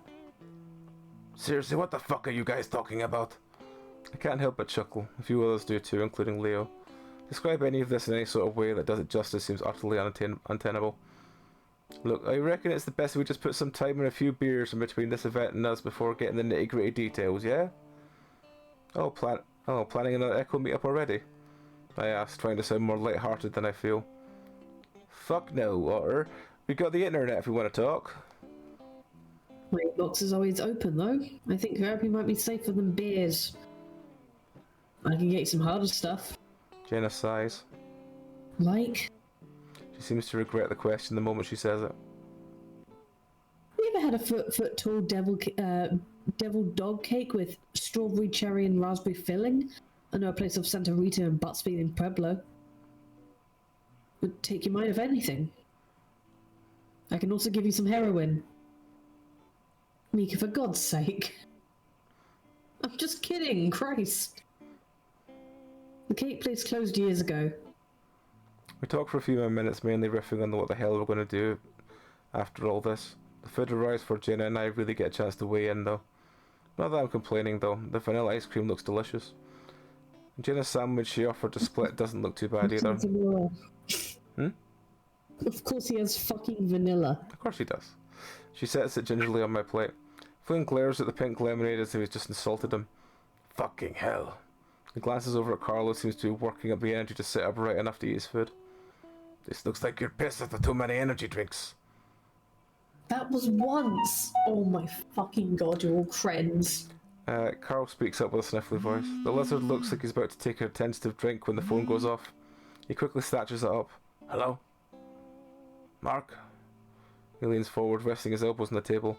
Yeah, hi, I left a message earlier. Have you heard anything from my aunt? He frowns suddenly. Oh, okay, why? Oh, alright. The lizard takes Carl by the shoulders and straightens him out, the bleary-eyed ram blinking as Flynn tries to stand and scoot past him. I'll be right back. Flynn, after accidentally hit bumping Mika in the face a half-dozen times, manages to exit the booth. He heads out towards the parking lot. Ordinarily I get the impression this would annoy the shit out of the bat, but he's too excited for his plate of food to complain. He dives into the bacon first, shoving it all into his mouth as a whole wad. Even Leo raises an eyebrow a bit. Don't choke. I think Mika mumbles an expletive at him. The hungry guy is already moving onto his jam and toast by the time I bite into my sandwich. We eat in silence for the most part, though it's not exactly awkward. I think we're just mainly content to have each other's company after everything we've been through. I can't fathom being alone with my thoughts after all this. Though in the quiet I do get to thinking about that voice that spoke to me by the van. It seems a distant memory now, but so clear. We've been together for some time, and with you, you were indecisive by nature, I choose. Those words stick out the most. Glancing around at my friends, I decide to try something. Let the ambient noise of the diner fade out, focusing on trying to remember that voice, the one I've heard before. I close my eye and empty my mind of worries and afterthoughts, and other thoughts. I wait. Jenna nudges my shoulder, a french fry poking out the corner of her mouth. You falling asleep on me, Chase? I refocus, managing a reassuring smile. Oh no, I'm just taking a moment. Oh. She nods as if this made perfect sense, no clarification needed. You're holding up alright, though? You know, I think I'm okay, actually. Really? Her tone is skeptical, though in a sort of joking way. Yeah, really.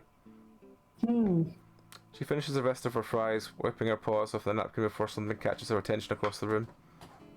Oh, would you look at that? A Duke box. I follow her gaze, spotting it by the door of the bathroom. It's pretty retro, even though it has those plastic neon-filled tubes that flash when it's turned on. You don't see many of those these days, or jukeboxes in general. I think maybe most folks saw them as more of a nuisance than a mood setter. Come on, let's take a look. Okay. I'm not sure why this is so interesting to her. After scooting out, she offers me her shoulder, her tail swishing gently behind her.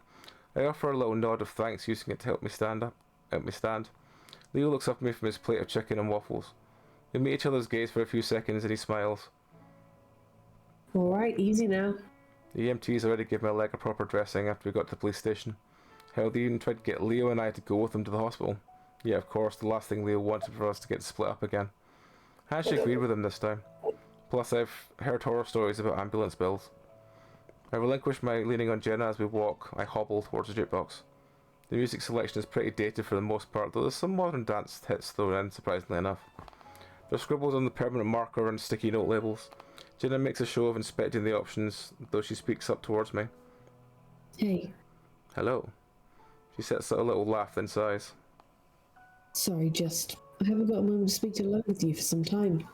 Something on your mind? She nods. A lot, actually.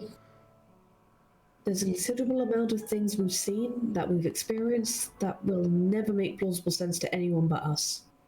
Jenna gestures discreetly towards the rest of the group at the booth. I notice that Flynn is still not back. It does sort of put everything into perspective, I guess. Yeah. Part of me wonders why I made the right decision. The musing comes as a surprise. Jenna never really wanted to doubt her choices, or at least make some such doubts known. What do you mean? Well, from what I figured from both your historical research and what Mika has said, this hysteria is cyclical. It always comes back and ends up hurting whoever's around it. Now, I don't know whether it's gases escaping through the ground, weird radio signals, or something in the water. And I'm not sure anyone ever will. But what Heather wanted to do, flooding the town, that would have certainly put a stopper on anyone trying to live there again. I don't think anyone's going to be wanting to stick around here for a long time after this. Jenna's gaze shifts to the tile floor beneath her feet. Yeah. For a long time.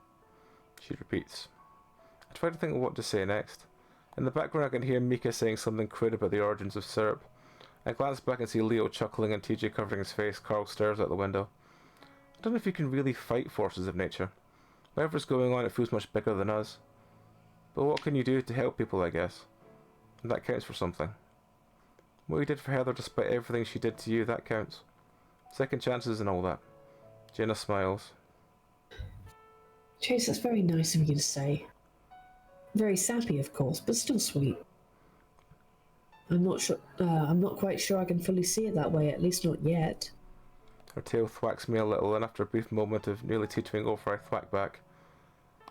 I think we all turned out okay, noting the circumstances. Echo's this tiny town in the middle of nowhere that shitty situations brought us together in the end. And I don't regret that. She taps her fingertips against the glass of the jukebox, looking elsewhere. I wonder what it would be like if Sydney was still here. The question catches me off guard.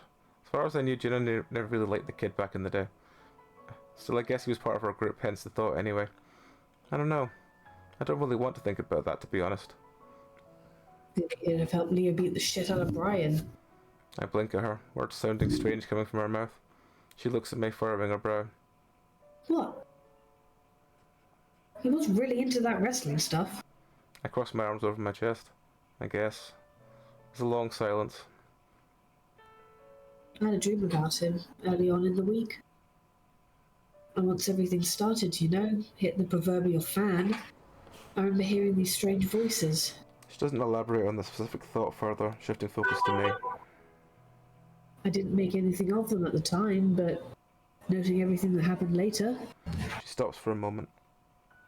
If you want to talk to me about what happened sometime, just let me know, okay? I try to read her expression, the offer seemingly sincere. I don't see any sign of judgment or scrutinizing intent in her words. As usual, around her, I find myself not quite sure what to say. What happened to you claiming you're not a therapist? I'm not. I'm your friend. And I wanted to stay that way for a long time. Despite my wariness of the original question, I can't help but feel a little fuzzy from that statement. So, just a friend, huh? Now it's Jenna's turn to be caught off guard by a surprised look in her turquoise eye lasts only for a second. Oh, perhaps you got the wrong impression this past week. I look at it and feel my heart starting to sink. I do mean, my mind was under the effects of a town-wide sweeping of hysteria after all. I can't be held accountable for my actions. However... She sucks in her lip, staring at the ceiling as if in thought. If you wanted to take me on a proper date when we get to Pueblo, I wouldn't be opposed. I feel myself slowly starting to grin and have a quick reshift in my face into a less creepy expression. Oh, okay. Not opposed, huh? She let out a humoured exhale, shaking her head. To speak concisely, me teasing and flirting with you around Leo, that's not really me. Or at least that's not how I want to be. I should be better than that. Otherwise I'm no better than Flynn at the river, plucking at raw nerves. I admit I was kind of worried you were just doing that to be competitive with Leo like it was some kind of game. Jenna nods. Oh, that's completely true. What? I was, at least to some extent. Hence the offer for something a little less biased. I look at her, a little gobsmacked. At the same time, I can't help but feel appreciative of the honesty. I guess I'll consider your offer. She smiles and for some reason some kind of reminds me of the old female fatale types from the old noir movies. In the meanwhile, I'm definitely going to start writing about our experiences here at Echo, especially our most recent ones. However, it augmented the perspectives of people, sometimes even in groups. It's almost downright paranormal. Almost? Nothing is actually paranormal. I'm certain there's actual inputs and variables which determine certain triggers that resulted in what we saw. On a personal note, I'm just happy none of this effects seemed to linger once we left the town. No Tulpa version of you hanging around Leo, no monster chasing TJ, no red figure following me, no visions of Keith or Mika or Heather. And, well, how's that possession by the roadside ghost working out for you? I rub my head, feeling the welt of Brian's pistol whipping peeking at my fur. I'm pretty sure he's gone. Huh? Who said you can't run away from your traumas then? She winks and I find myself smiling a little goofily. This is also insane. I'm sure glad she's here to talk me through it. Now, Chase Hunter, the true question. She turns to face the jukebox. What should we pick?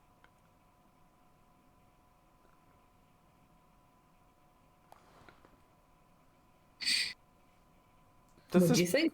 Does this matter enough I need to save? I don't think so. Fuck it, we'll do it anyway. What's one we don't need? I think that was one we did earlier. Or was that a question? These are all questions. Actually, I'll do this one so I definitely know. Yeah, I think your attempt to stick it to only 10 has finally failed. Yeah. Alright, let's go fucking techno. You know what? I don't know. How about you choose? Jenna gives me a quick nod. Whatever you say. Oh, here, this one looks good. She leans in and presses the button on the machine. You're indecisive by nature. Yep. And Sam's not fucking around. Fuck me, that took a long time at the end. There was a good route though, but it did take a long time to do the post decision stuff. Yeah. Huh? Yeah, that was a lot of... It winded down well. It did need it after we had, the leg sewing scene. Yeah. Oh, fuck me. But no, I think that was definitely a good route. I'm intrigued to see if the other route, the potential route, is very different. Because I have a feeling that it is. I just have a feeling that it doesn't seem like it could be, but every other route has been really different, so... I know the ending is very different. Oh yes, the ending I imagine would be different. Yeah. Now that we have finished one route with Jenna, I will explain what I vaguely knew about Jenna's route before going in. Okay. I knew there was a monster in the route. I knew that we had that really cool scene with the van, which was almost definitely the one about Sydney's dad. Yep. I know we ended up finding Sam's body. I'd heard briefly about that. And I heard about the point system, whether or not you let Jenna think that the town was redeemable. Ah, okay. Do you give her the impression that, hey, maybe this place, isn't complete shit? People here have meaningful lives, perhaps. Yeah. Instead of just being like, yeah, no, this town fucking sucks. And apparently there was like a ticking meter on how much she was listening to you and yada yada yada. And if she thought the town was redeemable, she'd try and talk Heather down. As opposed to the other ending. I think that one's a lot shorter from what I have heard. But again, haven't played it, it's just whisperings amongst the furry ether. But yeah. It was definitely good, and then, as I said, I think the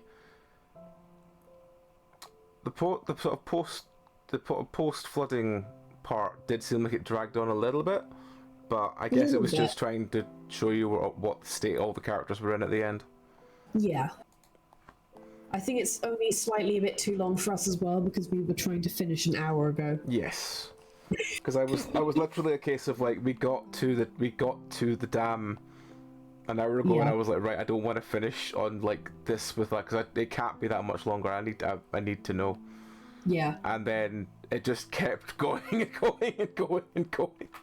Echo likes its extensive detail. That's one of my favourite cuts so far has been the Jenna starts arguing with Flynn and it hard cuts to them on the road. Yep. That was a good cut. Thank you for not putting me through the entire argument because there's a lot of those, and quite frankly, I can predict every aspect of it. You know, guys, stop fighting. No, Flynn, we need to fucking solve this now. I don't want to. We need to go. Yep. It could easily have been another Carl's route of needless extra. Yes. Yeah, I'm very glad they did that hard cut there. It was comedic, it was good timing. We know these characters well enough by now that we know exactly how that conversation went. Yep. Yep. You just hard cut to Finn pissed off on the road and Jenna smirking, and that's all we need to know. Yep. Alright, well, I need to head off because I've got an hour to make food for me and Meow before we're back with another stream. Good luck. I'm going to go straight to bed. I've got a thumping headache. No problem. Well, but after that, we've got one later tonight. We've got one tomorrow night should be me doing indie horror. Friday should be me, Tom, and Zeph doing Distrust, and then hopefully me and AJ at least doing Sons of the Forest if we can't get a Cassie or a Sam. Sunday should be Dark Tide. Monday should be Verlasting. And then I believe next Tuesday, if I've not got anything else on, I'll just do some weird and wonderful world of Halloween gaming. So yes, so that should be that. We'll get back to Echo. At very worst, it'll be a week on Monday, but hopefully we'll find time to do it before then. But at least start it to see how Jenna's route changes. So, slight update. I forgot to mention this earlier. My hours at work have changed. I'm no longer doing early mornings. Starting next week. I'm only working 3 nights a week now, 8 to 8. Ah, right, okay. Yeah, so that means I will actually be around and be able to stay up later. Ooh. And be slightly nocturnal from now on, so Ooh, okay. we will have more time. Awesome. Well, I also found out that the prequel, sequel, blah blah blah blahs are titled The Smoke Room, Route 65, and I believe Arches is the spin-off. right, okay. Well, So, The Smoke Room. we will finish Jenna's route and then we'll look at those. So yes. Yes. But I am going to head off relatively quickly because I want to get stuff done before the stream tonight. So yes. Yep, go ahead. We're going to raid out to Mr. Click because he is also part of a wonderful Team Time Zone. So we're going to do that. But until next time, folks, you all take care. Have a great rest of your time and we'll see you again soon. Good night. Bye.